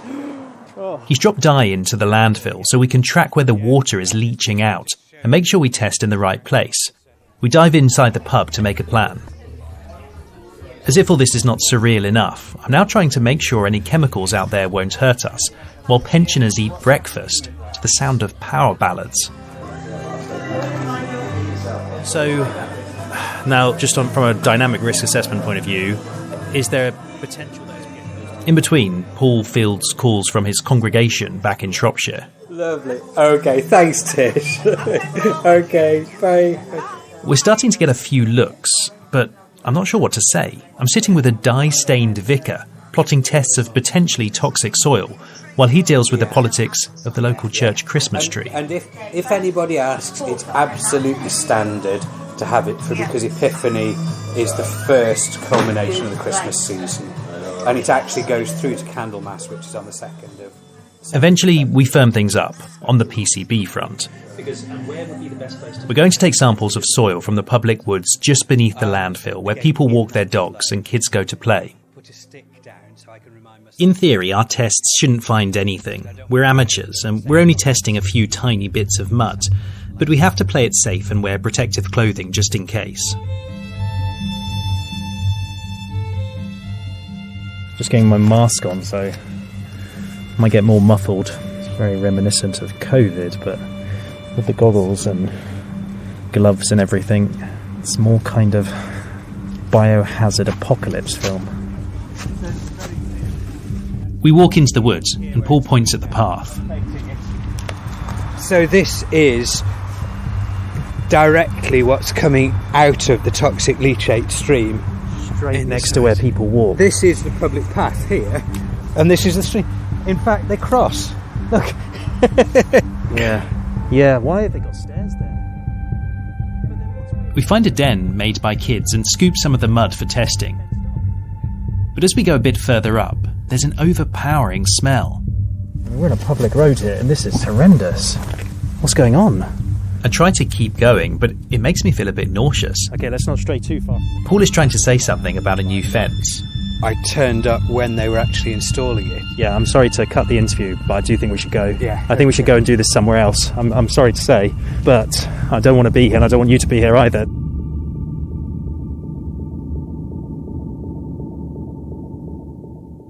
Noxious smells aren't necessarily dangerous, particularly outside, but it's a sign that something might be happening here. And it makes us realise we need to test across the country. We've got a public sign there. Yeah. Steep and uneven surface ahead, but it doesn't say caution what's below that's coming out, does it? I mean, do you know if this is cap? So, we have. Hunted PCBs in towns and villages, farms and fields. It could be the start of a bad bar joke. A vicar? So, one of the most contaminated places in the UK. In fact, it was of such... An actor? I mean, Douglas identified 14 sites out of 42. A chemist? Natural Welsh fresh air should not smell like this. About doing the chemical analysis, you don't know. And 2 journalists. You just, I don't know, you just spooked me a bit reading this. Just see that. Straight away to me that says horrible. All walk around dump sites. Contaminated land. Forever chemical paradise.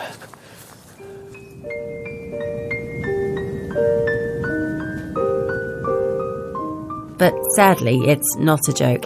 It's been our life for more than a year. We've read hundreds of pages of records of where Monsanto's PCBs were dumped. It's implying that it hasn't been fully cleaned up. You can't see it. It's a silent killer. Opened it up and I almost passed out. I almost fell straight down into it. We think it can kill. We've been in rivers smelling of chemicals and had moments of doubt. Last I heard, you didn't need a biohazard suit. It was just don't wade in. I'm like, what? Slid down banks, pushed through undergrowth, crossed farms. So hang on, where are we? Are we on the friendly farmer's land? And with the Royal Society of Chemistry, we've tested soils in public areas, in a city, on paths and roads. Well done. It's so expensive that we could only afford 10 tests. Chances are then, we're not going to find anything. It's just 10 pieces of British mud to stir Douglas from his silence. And it's buried, isn't it? But it's going to come back. Okay, Dave, take us for a deep dive into, I don't know, the darkness. The results are in. Let's go through the data together. The first one I wanted to kind of chat through you about. I don't think I've ever been so intrigued or worried by a slideshow before. We're in a seminar room with Dave Megson, our forensic chemist. His team at Manchester Met University have finished testing our soil samples, and the results are far worse than we ever imagined. So I found more PCBs than I ever have in my lifetime in any other sample. Wow. Do you know what? We'd convinced ourselves that you weren't going to find anything at all. I mean, you haven't even begun, and I'm already a bit stunned. Yeah. This surprised me. I didn't think we'd get that. Remember, PCBs are everywhere now, but we're looking for any results that are worryingly high.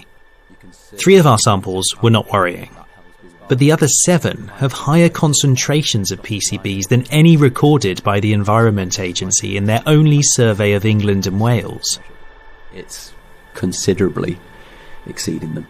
7 little pots of soil. In the woodland where we tested with the vicar near the children's den, Levels were about 140 times higher than average.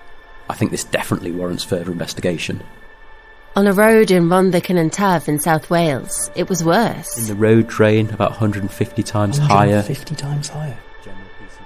Dave says both samples are significant and warrant further investigation. And we're about to hear something even worse.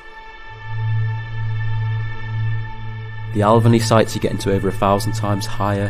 1,000 times higher. In the village of Alvanley in Cheshire, we tested a path by a stream. That's going right into the water as well. So that's one of the things. It's not just the risk to human health, it's the risk to controlled waters and risk to the environment. We're still trying to process that when Dave clicks a final slide on his PowerPoint, revealing what we found near a sports field in Helsby in Cheshire. And then finally, our good old Helsby site comes out at over 12,000 times higher than general background concentrations. So Helsby was off the chart. Like, we couldn't measure the concentrations accurately because they were so high, they blew the top off our scale. It's literally off the charts. It was off the charts. It was higher than our highest calibration standard by quite a long way. So one of these random samples that you guys took on that trip around the UK, not expecting to find anything, is actually the highest concentration of PCBs you've ever found in soil. In a soil, yeah, by a considerable distance. Gosh.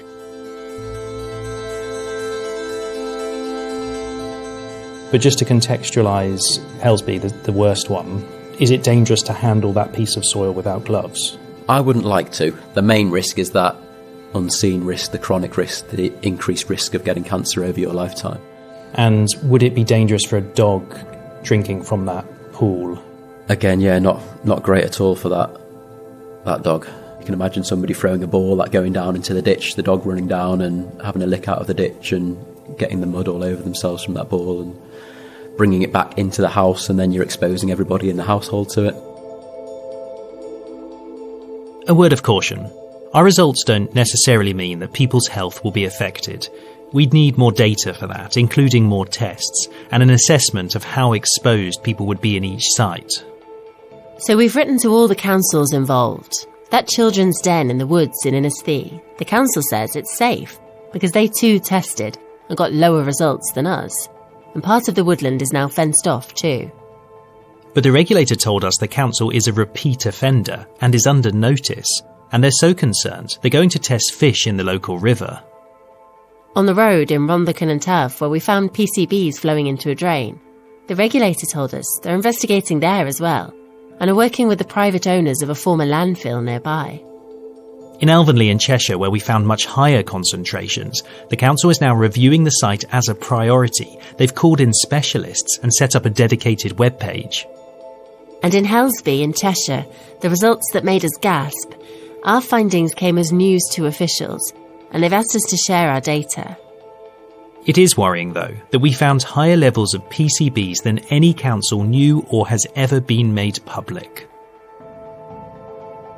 It feels scary. It feels scary. I feel slightly detached because I don't live there, but I think the point is those people who live there don't know that it's on their doorstep. On their doorstep.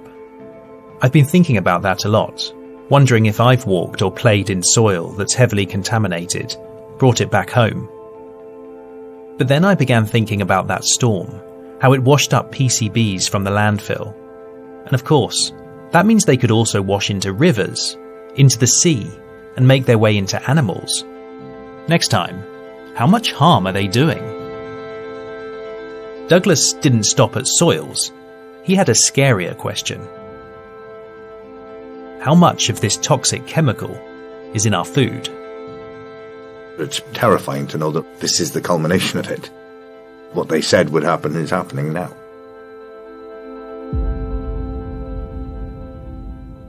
Buried, The Last Witness is a Smoke Trail production for BBC Radio 4. You can listen to the whole series now on BBC Sounds. BBC Sounds. Music, radio, podcasts.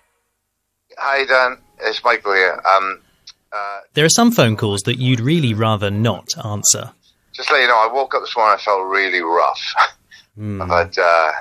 like this one, from the actor Michael Sheen. Got a really nasty headache and feeling nauseous and kind of like I'm going to be sick. The morning after, we took him to the edge of a PCB chemical landfill. Now, there's any number of reasons why that might be happening, but just because of where we were yesterday and what we were doing, I just thought I'd better let you know, and also just to check how you're feeling today. Yeah, I was ill last night as well. I'm panicking because we brought him there and I feel pretty rough too. I mean, God forbid it's chemical exposure. It would be short-lived anyway. I think that's my understanding of it. It would be... It's a question that I've never been trained to deal with. Have I just killed a national treasure? Next to the woodlands below. Yeah, that's a bit worrying to hear that. We call Dave Megson, our scientist. Hello. Hi, David. It's Dan. And various other experts. The sort of paranoid android in me is now wondering if there's any chance there's linked to the dumps. And eventually they give their verdict. Michael and I just have flu.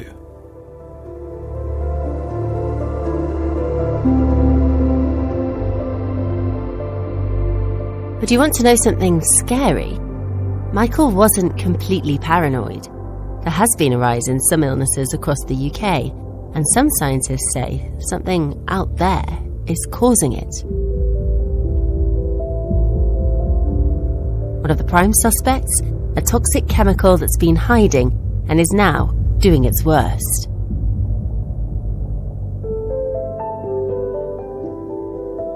We're Dan Ashby and Lucy Taylor, and from BBC Radio 4, this is Buried, The Last Witness.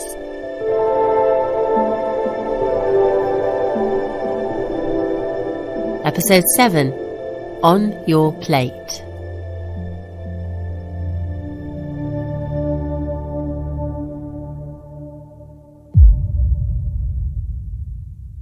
Hi, are you Kevin? Yes. Hi, I'm Lucy. Nice to meet you. You too. Come through. Thank you. What a great building you have. Oh, yes. Quite eclectic, isn't it? Yeah. I'm at a clinic in Newcastle, in the same grand building as a huge science museum, Life. You're never tempted to just go in the Children's Museum? Oh, I have done. But past the big colourful doors, up here on the top floors, is where things get serious. Dr. Kevin McElhaney is one of the UK's leading specialists on male fertility, and I've come to talk to him about PCBs. I like that you've come armed with papers. That's a bit of work, actually. Yeah. This wasn't quite what I was expecting. He takes me on a little tour. There are labs with machines whirring, and on the wall, smiling cartoon sperm. This is our andrology lab. So in this lab, what we're doing is we're looking at the sperm quality. Men from across the country come to Kevin for help when their partner can't conceive. We see them and we look after them and their partners. We operate on them and try and enable their family formation plans to come to pass. That's really fundamental stuff, isn't it? People's chance to procreate, I guess. Yeah, I mean, not everybody wants to have children. That's absolutely fine. But for those that do and can't, there's nothing worse, really. They look around them and they see babies everywhere. But Kevin and other scientists have begun to notice something worrying in the male population. There has appeared to be, over the last few years, a few things that seem to be affecting male health. A rise of the incidence of testicle cancer, a decline in semen quality, a rise of abnormalities of male fetal development. They think all those problems could be linked. So it's something that's harming males out there. What it is isn't clear, but certainly chemicals in the environment have been postulated as being one of the possible causes of this. So just to unpack that a bit more then. It's hard to test the effects of PCBs because you can't do experiments on humans. But studies in rats show PCBs cause smaller testicles and lower sperm concentrations. So you can assume that it might be doing the same to humans, but of course there isn't that same level of proof. Scientists have studied men with high exposure to PCBs in their environment and found those with higher levels of PCBs in their semen had lower semen quality. There was an inverse relationship with PCB levels in semen with sperm concentration, motility and morphology, so the higher the level of the PCB. Or in another study, lower testosterone levels. These features aren't necessarily surprising. We know at a cellular level, it does appear to be that they may have an impact on some of the cells, for example, that make testosterone.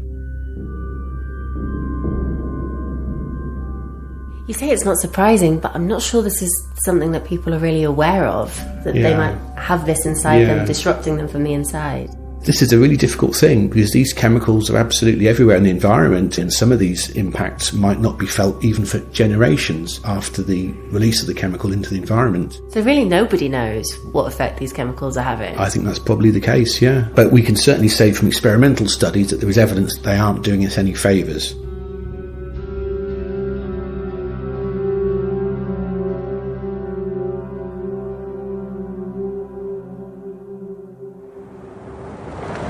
They're the UK's last killer whales, but they're in trouble.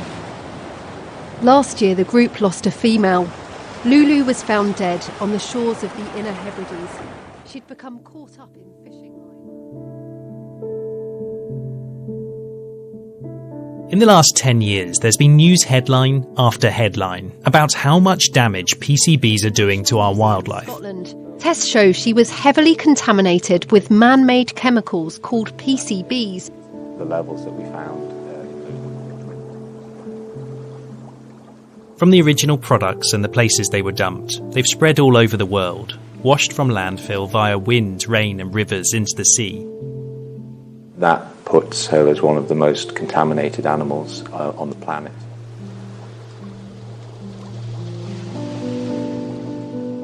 Over decades, they've accumulated in animals' tissues, contaminating hundreds of species.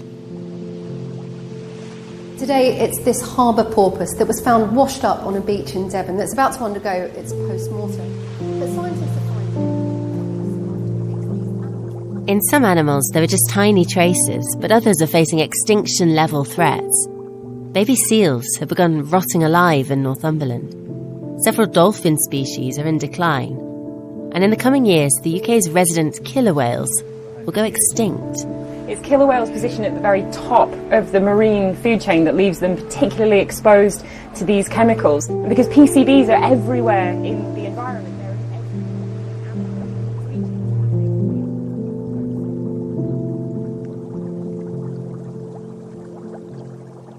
PCBs have gone up the food chain, from soil to tiny fish to bigger ones, gathering in bigger and bigger amounts in the top predators.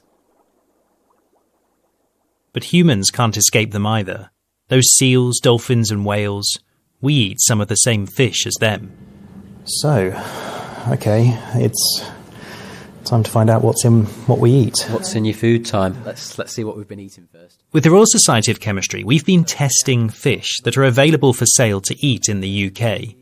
We wanted to know if they contain enough PCBs to pose a risk. Handily, the EU has recommendations on the maximum amount of the most harmful PCBs you should consume each week, a bit like a calorie count. Above that level, their evidence suggests that PCBs can affect human health. So the trout, the salmon, the tuna, the swordfish and the plaice. Where we're at for Our test results? It's not good news. So 6 out of 9 of those samples would have given us more PCBs than we were recommended to have throughout our entire week through all sources. Eat just one portion of those shop-bought fish and you'd be swallowing more PCBs in one sitting than you should in a whole week, according to the European recommendations. There's an element of randomness in our results because we only tested 9 fish. But on this occasion, one portion of the trout we tested contained more PCBs than you should have in 2 months. So I've got 2 months' worth of PCB exposure if I had one portion of that trout. Thankfully, that day I bought the tuna and went home and had the tuna. And the tuna came in giving me just that one portion. British advice isn't as strict as Europe because our methods are different. Our scientists think you can eat 7 times more toxic PCBs each week. But the majority of fish we tested was so toxic that if you had one portion, you'd fail the UK's daily recommendations too. The trout was so high it breaks the law, could trigger enforcement action and be withdrawn from sale. It's just one trout, but the point is, we only sampled 9 fish. So what else is out there?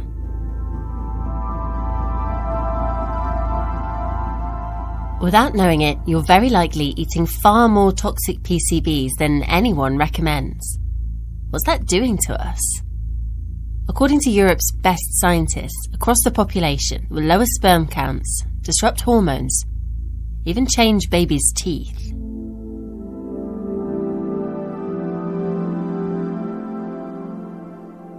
Yeah, I mean, the fact that there's so much of it, the inevitable consequence of what happened back then, isn't it?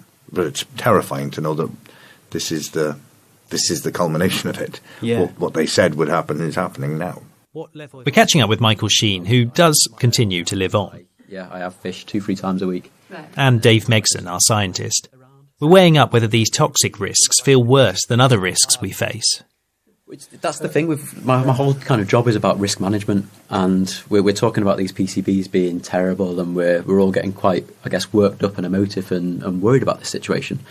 By far the most dangerous thing any of us did today was get in the car and drive, and we didn't think twice about that. Yeah, I guess you're right. They're both PCBs are doing a function and cars are doing a function. Yes. But isn't that partly what we're sort of looking at? Is like, we know what we're doing when we get in the car. You can make an informed decision on that. If nobody's telling you that they're dumping this stuff next to you, and then there's something essentially different about it. I want to believe. Well, yeah, and also it's the crossing the placenta, isn't it? It does feel different.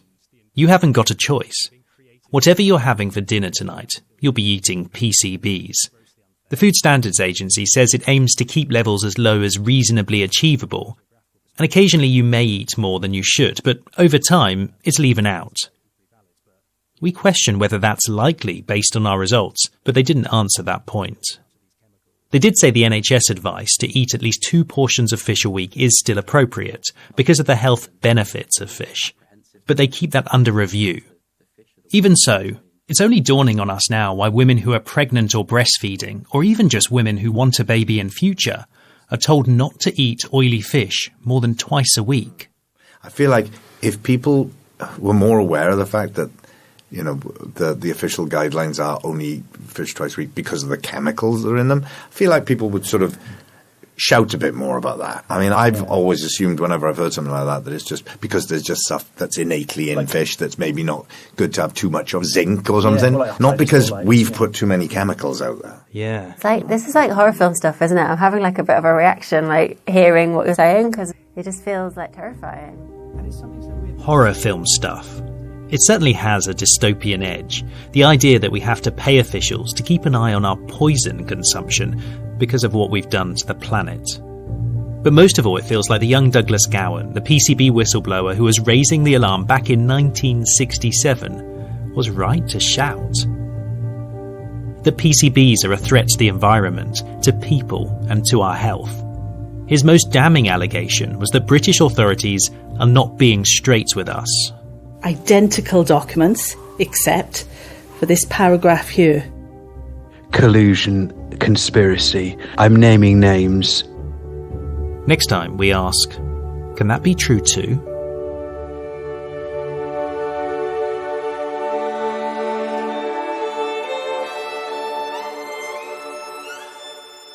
Buried, The Last Witness is a Smoke Trail production for BBC Radio 4. You can listen to the whole series now. BBC Sounds. Music, radio, podcasts. Hi Dan, it's Paul here. There's a bit of a strange development. That's Paul Cawthorne, the rebellious vicar, seen around landfills covered in dye. Were commissioned by both. Over the last year, we've got to know him well. He sends us voice notes of leads, snippets of evidence. They only used one downstream sampling point, as far as I can see. And Paul just keeps digging up stuff. Hi Dan. My jaw just dropped when I got to the end of the document, and I thought, where is the environmental assessment? But I've noticed day by day, well Dan, week by week, well, this is a bit of an unwelcome surprise. In the night, month by month, I think this is getting more and more serious. If the Environment Agency has been... Paul's getting more worried and more frustrated. My phone pings late at night. He copies us in on long emails to the authorities and sends messages titled, "A Smoking Gun." He no longer trusts the system. I've given it my best shot, expecting candour and honesty from the officials, but it evidently ain't happening.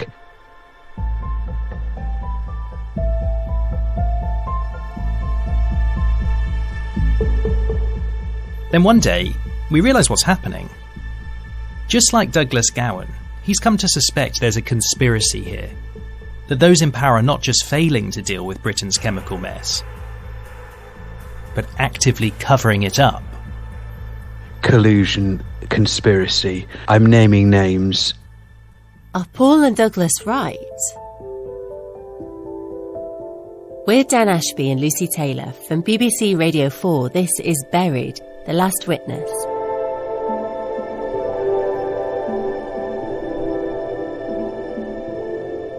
Episode 8, The Case for Douglas. I'll keep you abreast as it unfolds. Bye. Hello. Hello. Hi. Hiya. I'm Lucy. I'm Janine. We've decided the best way to look into a national conspiracy is with tea, cake and back tickles for a dog that looks like a tiny lion. So he's very nice. He's friendly. They're soft. We've come to visit Jan Jones and her friend Janine Reid. They're both local independent councillors in the village of Innisthea in the Welsh Valleys, the place that Paul showed us, where children play in the woods and we found high levels of PCBs.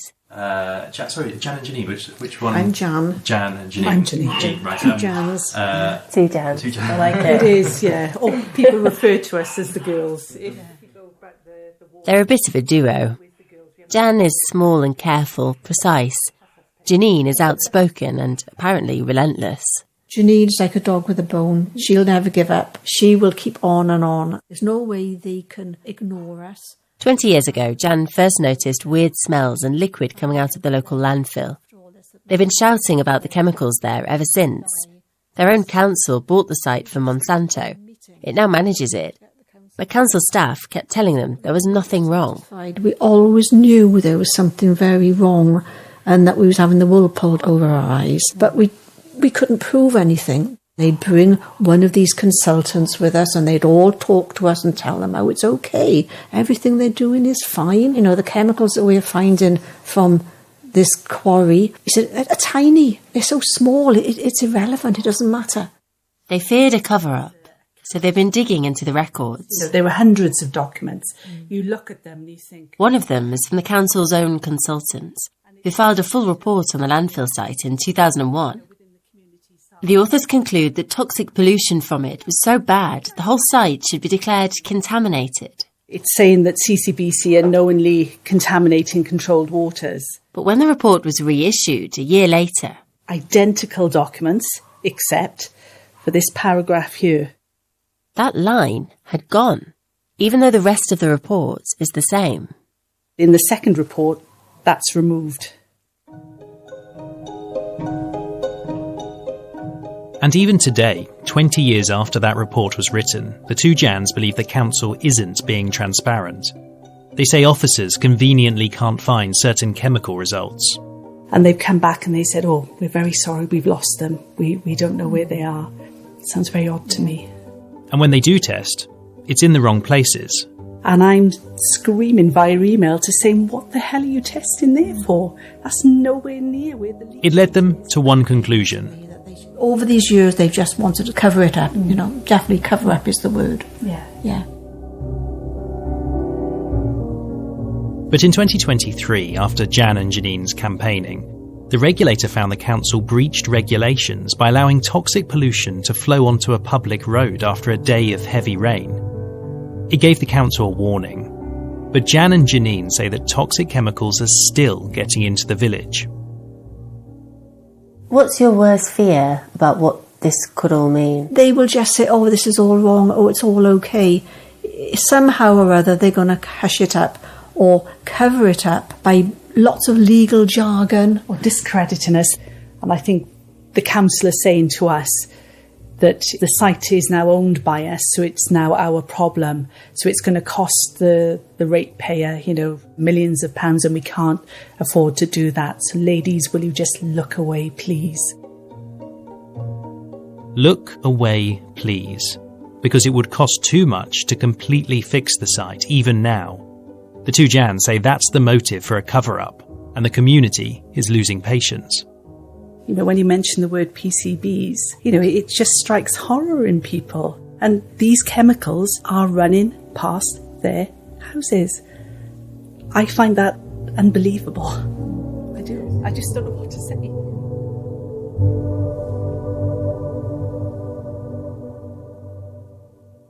We put their allegations to the council, and they strongly refuted a cover-up.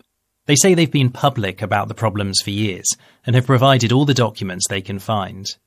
They couldn't explain why the 2001 report was later reissued with less damaging findings. They have tested soil for PCBs twice recently, and have made some improvements to the site, and they're testing it again. In the UK, if land is a significant risk to waterways or people, by law, the local council must declare it contaminated. It's a last resort, but it triggers all sorts of action to get it fixed, and it means that local people know what's there. And yet, that hasn't happened at any of the old dumps near the areas we tested. Why? It could be true that the sites really aren't dangerous, and the councils are pursuing other solutions. Or maybe something more complicated. The councils often aren't equipped to deal with these issues, or doing enough tests. Or as Douglas put it, a pattern of those in power forgetting to protect us. The only thing is, are we late for our next... 6 o'clock. Yeah, no, that's what I was saying. Shall I leave the car here, or shall I move it? No, we'll just drive. Paul, the vicar, spends hours each week trying to spur people into action. He writes long letters, travels the country. He's getting increasingly frustrated. You know, I'd much prefer to be drinking coffee with elderly parishioners who are lonely than wandering round a Welsh hillside in the dark. But you fear... It's night time and we're sitting in my car in an empty pub car park. It's been a long day, another toxic landfill, and we're both tired. But then he tells me something new. He believes that he was the target of a conspiracy, just like Douglas, and that for a while, his phone was tapped. I thought, do I actually tell people that this is happening and run the risk of them thinking I'm paranoid? You're sure your landline was hacked? Oh, yeah, absolutely. Yeah, and I've talked to a number of people who during that particular decade or so, and they all talk about the double clicks on the line. But if you're right, if you're being hacked by security services... It was only for a limited time, I think. But you're a vicar. I mean, if they're hacking vicars rather than... Oh, I even laughed down the line at one point. I mean, there was one point where they obviously got the setting. I have to be honest with Paul. I don't think it can be true. I can't quite believe, to be honest. I have to be straight with you, because if what you're saying is true, that you were hacked, that has enormous implications for society. But over the last 10 years or so, surely it's become more well known how many people have been hacked. If you'd been sitting here with one of the members of Hacked Off... It feels like a dividing line between us. What you're saying is I'm naive? No, I'm saying... I don't think you actually are naive. I think we're well past that kind of naivety as a society. The issue is that there's a few people who are ultra powerful who like to keep the framework of naivety in place, and there's a whole load of us that are just muddling along, not wanting to have to think about it much. I mean, I was quite relieved when... Suddenly I feel bad about my line of questions. Paul has given us countless documents and shown us where to test. I appreciate I'm putting you on the spot here, so don't take any of this as anything other than me doing my job. Oh, not in the slightest. I mean, no, I enjoy this because it's mutual discovery. Now, when we are continuing this conversation outside the Eastman plant... But I don't think that mutual discovery is leading us to the same place.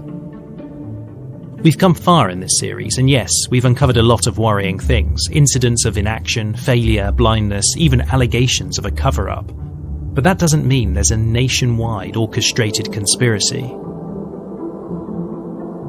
And again, I'm not saying that there's not a huge environmental issue here, but it's where we draw the line. Surely there's not a sort of conspiracy amongst UK officials to keep the Forever Chemical story silent or not to deal with it, because I don't know, it seems too hard to believe. I mean, I look forward to you reevaluating that at different stages in your journey. I can certainly foresee a world where a top level official has said, we don't want to do anything about this, it's too much liability, or it's too complicated, or we've got other priorities. That's actually the soft version of the thesis, Dan. There is a harder version. That's where I have a problem, is that hard version. So far, I mean, from what I've seen, and I appreciate I haven't been doing it as long as you. The further it goes on, the more it feels like there's an apex stone in the building which at some point is going to have the invisibility cloak removed from it. If we get there, then that will be the conclusion of your journey, Dan.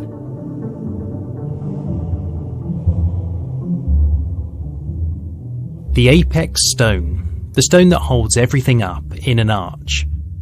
The part of the puzzle that explains everything. I don't know if it exists, but I do know it would make a great name for a podcast episode. It's a bit of a surprising development, isn't it? Yeah, I mean, it felt like we disagreed. Paul holds all these suspicions that I obviously don't agree with, but one thing that did strike me is how much he's influenced by Douglas. You know, Douglas said there was this conspiracy to silence him, and I think that's made Paul more suspicious of authorities. But Paul's basing what he feels on what Douglas told the world. But Douglas was right about the chemicals. Yeah, and you know, we've proven that to a certain extent. But was he right about this conspiracy to silence him? Because that is fundamental, right? That is about how this was allowed to happen. Yeah, I guess that's true. So now a search for chemicals is turning into a search for an explanation. And we realise that we and Paul have relied a lot on one man's account in particular, Douglas Gowan's. Next time, it's time to test Douglas. They don't have any record of him. What? Could Douglas have been making things up? I mean, are you getting Walter Mitty vibes?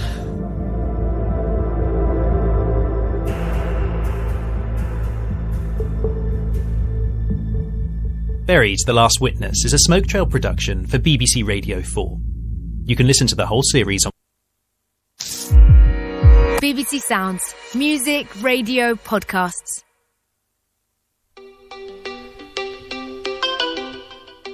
I don't know what it is about this series. The people keep calling me with bad news. Hey. Hey Dan, how you doing? Yeah, good. Yeah, so I've seen your message. Yeah, I mean, she was really... That's Georgie, our researcher, and she's been in Douglas World, following the trail of the forever chemical whistleblower who sparked this investigation for us. And it's such an exciting world. Operatic, full of nefarious villains, straight out of a Hollywood film, which would obviously star Michael Sheen. But you remember how Douglas said he was attacked by men with iron bars back in the 70s? Well, Douglas later gave the name of a friend who saw him afterwards, and Georgie has spoken to them. What I guess initially struck me by surprise was that she didn't have any recollection of it, and she made sure to tell me that she's usually the person in her family or friendship group that has a really good memory. So that sort of started to ring the alarm bells at first, and then... yeah. The friend said she didn't trust Douglas and questioned his lavish lifestyle. She was always sort of a bit unsure as to whether that money was really reflective of the money he had or not. And there was a few sort of points in what she was saying that really took me by surprise to be like, okay, who is Douglas Gowan? Who is Douglas Gowan? We've tested the chemicals. Now it's time to test him.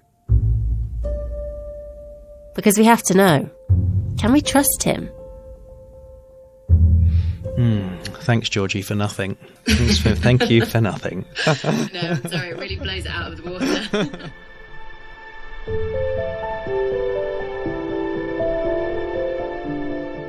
We're Dan Ashby and Lucy Taylor. From BBC Radio 4, this is Buried, The Last Witness.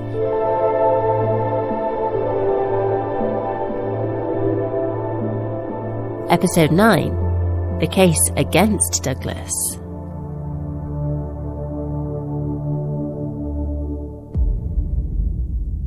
Okay, this really is high Norfolk hedgerows, slow horse boxes, winding roads that don't make any sense. I'm driving through Norfolk, where Douglas retired, among red brick cottages and pristine cricket pitches. We've spent a series discovering that Douglas was right about the chemical, but his own credibility matters because he influences our idea of who to blame. PCBs were scarily easy to find, but even the Royal Society of Chemistry doesn't offer tests for truth. So I'm about to raise the issue of Douglas's honesty with his closest friends. Sorry to be wandering around the street up and down. Joanna Ho was one of them. She's in her 30s now with a career in London, but she met Douglas when she was working in a supermarket. I was working in Marks and Spencer's. So Douglas was actually one of the customers who came into Marks and Spencer's regularly. They eventually became friends, mostly through their shared love of music. We laugh a bit about Douglas's quirks. He was a great storyteller. Did you ever sort of think, my goodness, who is this guy? This is not your average person you bump into in Marks and Spencer's. I think that's what made me so interested in him as a person. It was that he had many, many passions, some good, some maybe that brought him down a rabbit hole.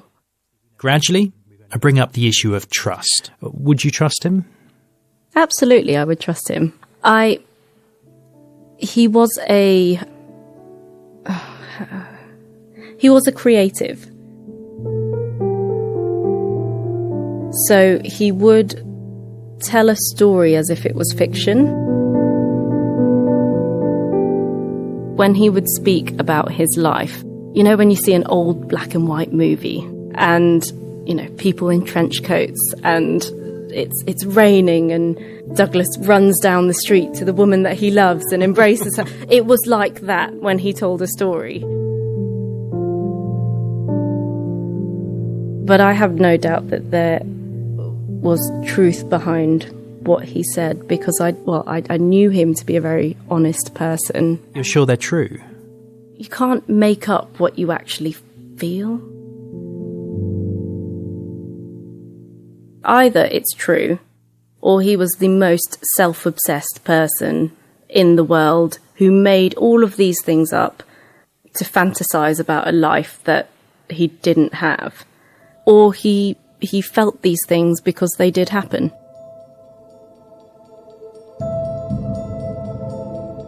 So in Joanna's eyes, Douglas was a charming storyteller with a flair for drama, not a liar. But what she's saying unnerves us. That Douglas's stories often sound like fiction. And listen to this moment from Michael Sheen's interview with Douglas.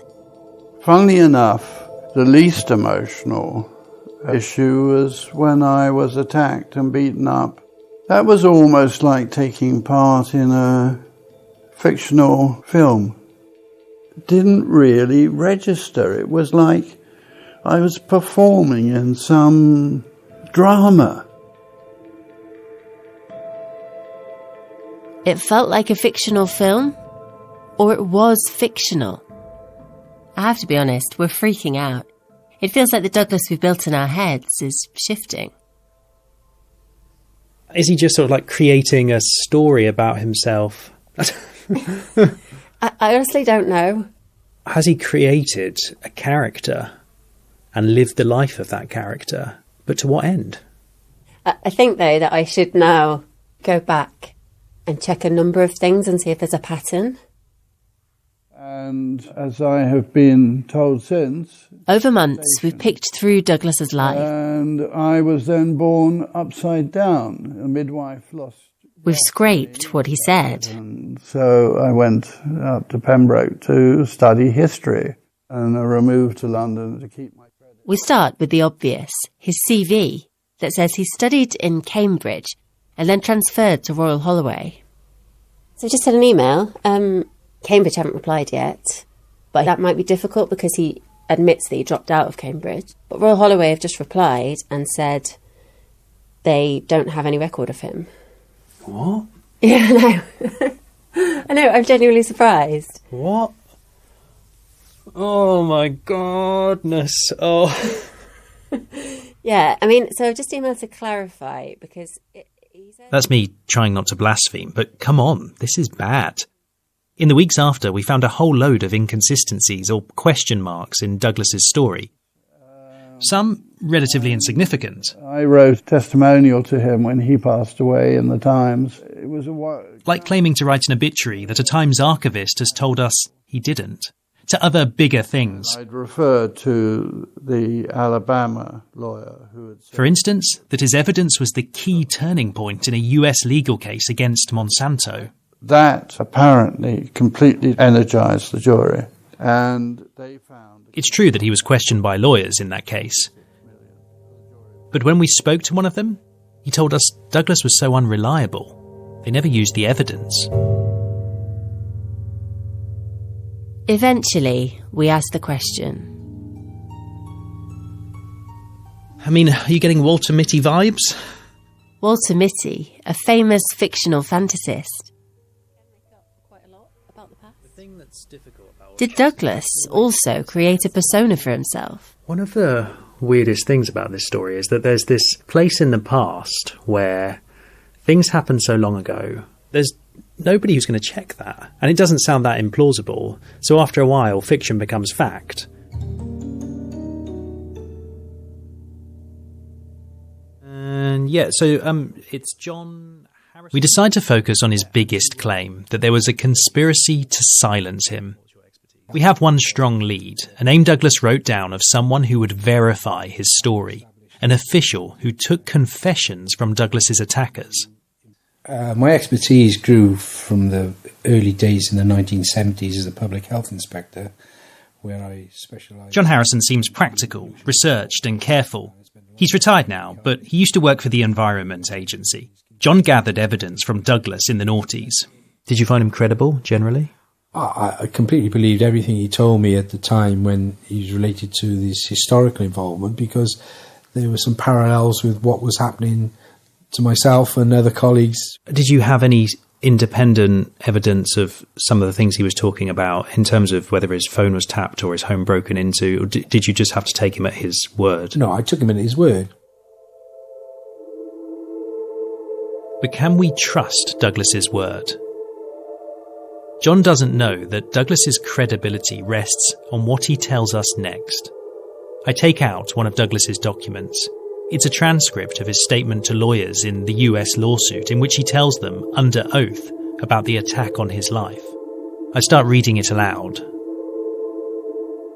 What he says in this document is, lawyers are asking him, well, how can we know this attack is possibly real? They say to Gowan, how do we know you didn't make up this attack? And what he says is, you can go to John Harrison at the Environment Agency because he took confessions from my attackers. No, I didn't take any confessions from any individual that was... So no one sort of came to you and said, I beat up Douglas Gowan? No, I've never had that. It's quite shocking news to us in a way, because he said something that's clearly wrong as testimony. This is a big one, a game-changing moment for us. Douglas either lied or got something very wrong in testimony. It calls into question whether he was attacked at all, or indeed whether he was bribed, or whether Monsanto ever put an imposter into the media, or any of his other claims. If we can't rely on Douglas as a witness, then we don't have any evidence of a criminal conspiracy on his life. It may feel like fiction, because it is. It was like I was performing in some drama.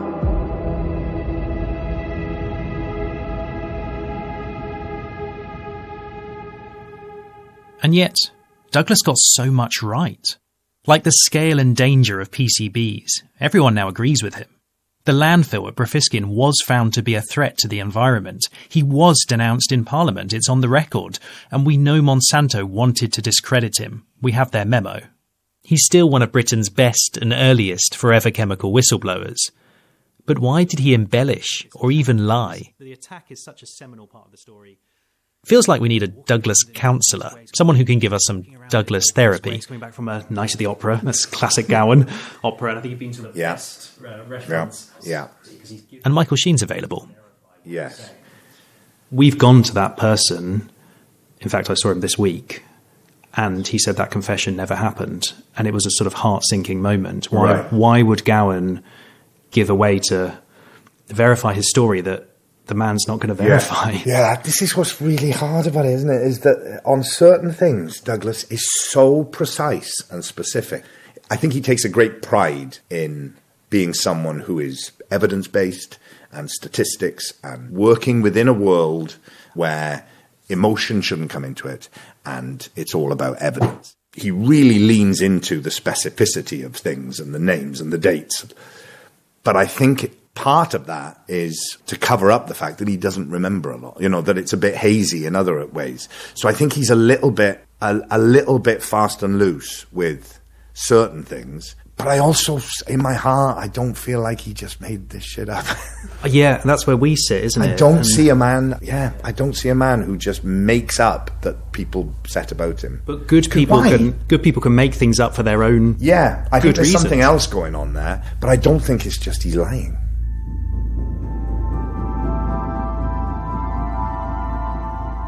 So we haven't quite given up on Douglas yet.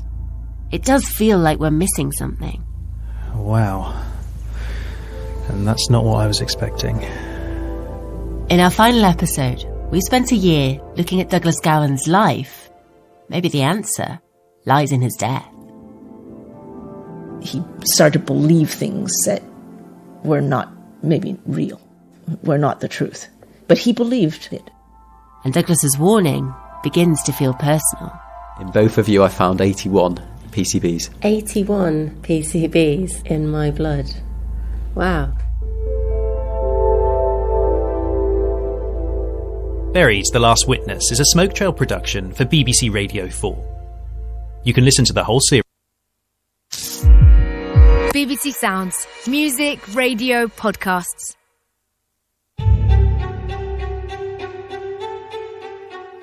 I'm a musician, a violinist. I am a professor of violin, and actually... It feels right that to find the answer to Douglas's story, we need to return to his love of music. That's how Sheen knew him, one of his best friends.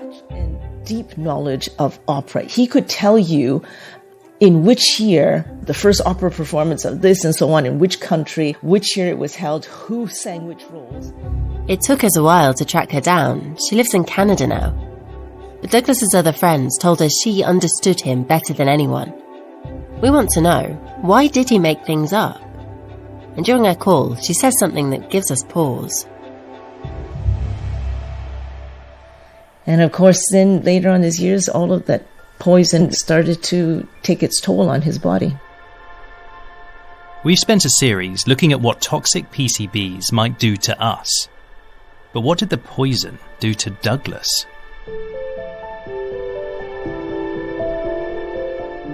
We're Dan Ashby and Lucy Taylor, and from BBC Radio 4, this is Buried, The Last Witness.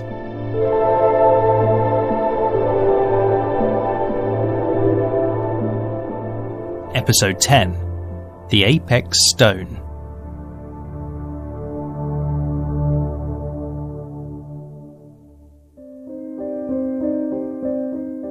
In his final years, living on his own in a country cottage in Norfolk, Douglas started to get sick. He spoke about it at length in some of his emails, feeling pain, coughing up blood, spending nights in hospital with pneumonia. He posted on Facebook every birthday about being surprised he'd survived another year.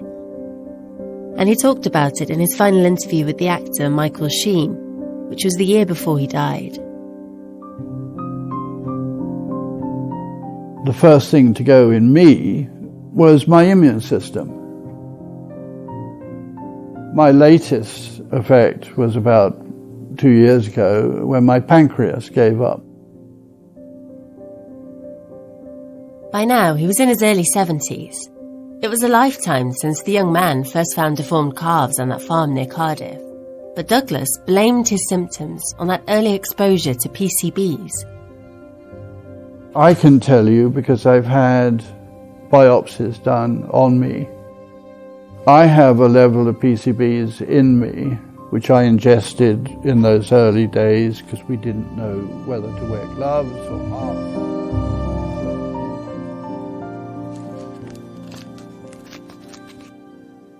We spent a long time trying to figure out whether he was right. We ordered a copy of his death certificate. It's funny, it's an actual death certificate. It's a real copy. I didn't expect us to have this man's personal details.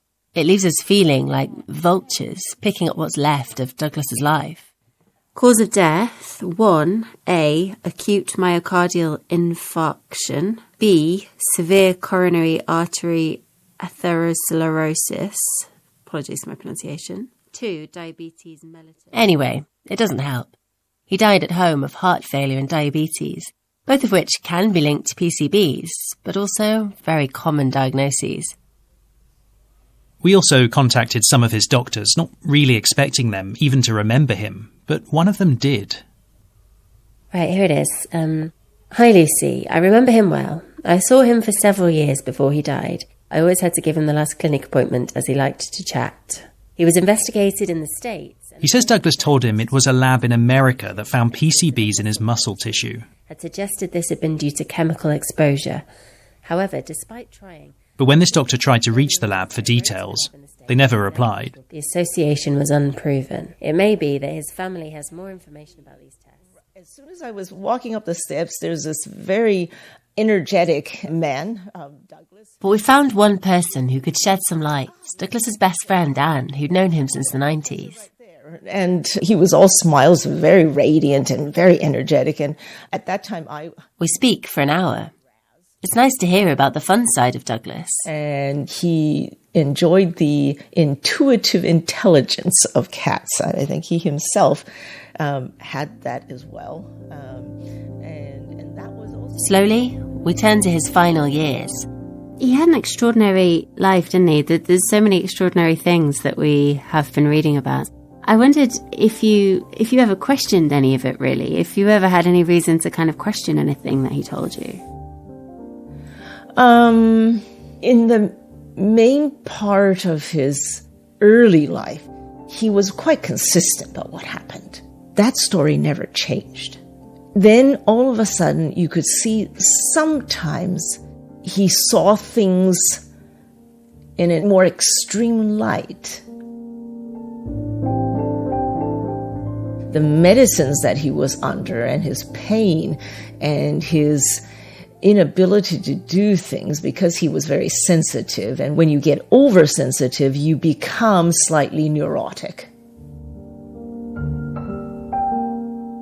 The lack of honesty in that part of his life and the cynicism that arose from that, he started to believe things that were not maybe real, were not the truth. But maybe he believed it. I feel quite sad hearing this. Douglas Gowan was one of Britain's first forever chemical whistleblowers, and he was right about so much: their danger, their scale, their importance. But Anne seems to be saying even if the chemicals didn't cause his illnesses, his life experience made him so neurotic, he lost a grip on the truth. We'll never be able to prove whether chemicals poisoned him. But in some ways, something even worse happened. They poisoned his mindset. The chemical destroyed the witness.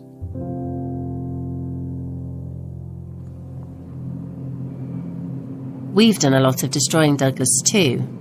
So there's one thing we want to do for him. We'll shortly be arriving at Stockport. If you're leaving the train... We've decided to test our own blood for PCBs. I do actually feel a bit nervous now. I don't know if I want to know anymore. It's a bit too late to back out now. Good to see you again. How are you doing? How are you doing, Dave? Hi, nice to meet you. Our chemical detective, Dave Megson, has agreed to do the testing. He leads us up to an empty lab and his colleague takes our blood. I'm just inserting the needle. It takes Dave and his team a few weeks to analyse everything. And then we're back in front of a screen, holding our breath.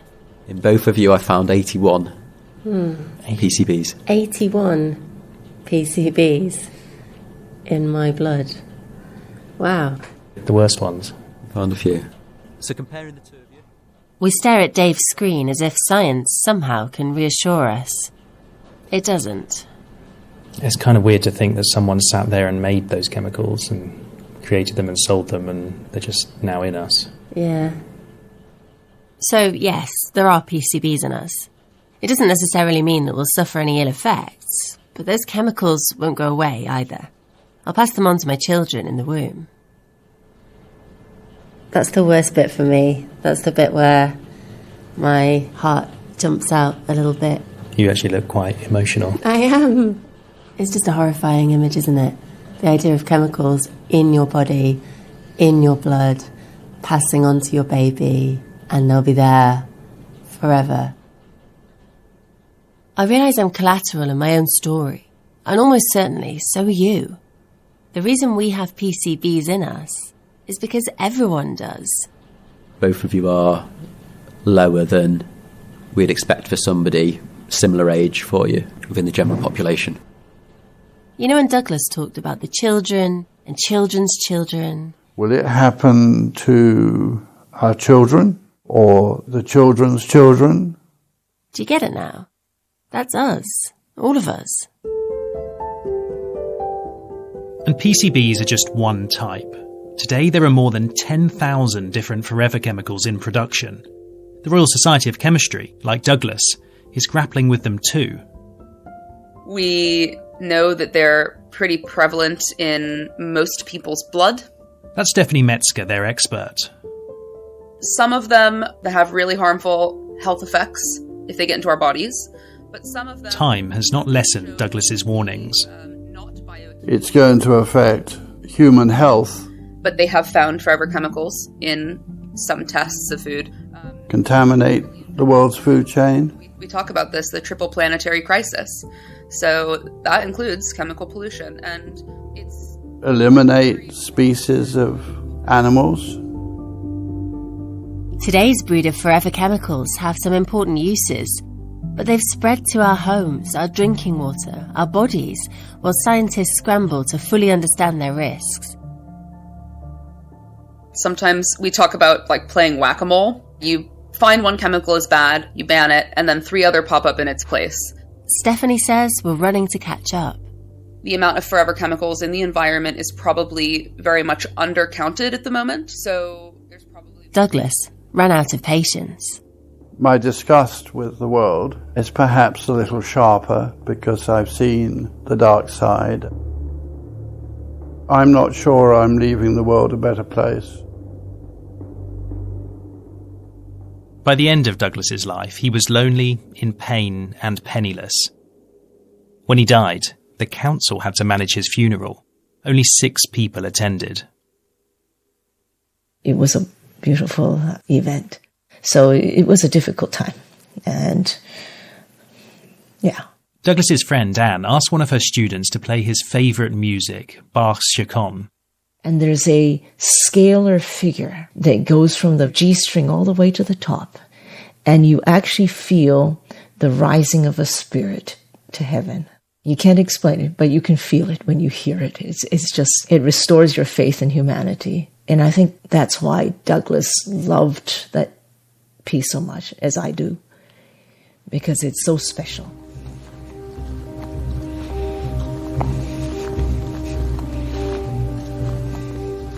I've come to the church where the funeral took place because I want to pay my respects to him too. It's just the most astonishingly beautiful sunset. It's late November and cascades of orange lights are just hitting the red brick wall of the church and lighting up the tower. It's late, and there are hundreds of graves here, dating back centuries. Yeah, I'm starting to wonder now whether I'll ever find it. I traipse around and around the church until I see something. Wow. And that's not what I was expecting. It's a tiny, tiny little wooden stake in the ground, much smaller than the other graves, almost unnoticeable amongst the fallen autumnal leaves and the long, uncut grass. I crouch down to look, and finally understand. Maybe there is an apex stone, as the vicar calls it, a final truth to explain everything. But it's not that the world is contaminated because of a conspiracy. It's contaminated because none of us really care. And it's buried, isn't it? But it's going to come back. Douglas was shouting into the void. Because he and the vicar and a lot of scientists can hear something that the rest of us are ignoring. A chemical opera that's reaching its climax.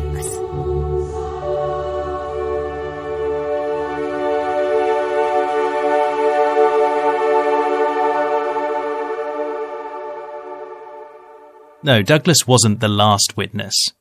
He was one of the first, and he embellished his story because he wanted us to listen. For whatever reason, I was one of the messengers that was chosen to be part of the exposure of the problem. If I could turn the clock back, I think for some reason I was meant to be there. Douglas understood this environmental crisis won't only be solved by science, but by stories. So he told one that would move us. And Dan and I have spent a year sifting through it, realising that when you peel back conspiracy and drama and fiction, you actually find something worse. The world as it really is. The testing isn't done fully. They blew the top off our scale. They used to be baptized in that water. This precious little baby was born without eyes. A little voice inside me wants to shout now.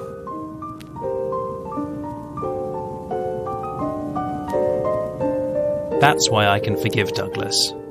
He succumbed to a story, but he never succumbed to indifference. And yet, on his grave, all of that has disappeared. There's just 6 words. Douglas Gowan, a bringer of music. Bringer of music. I'm not sure we're listening.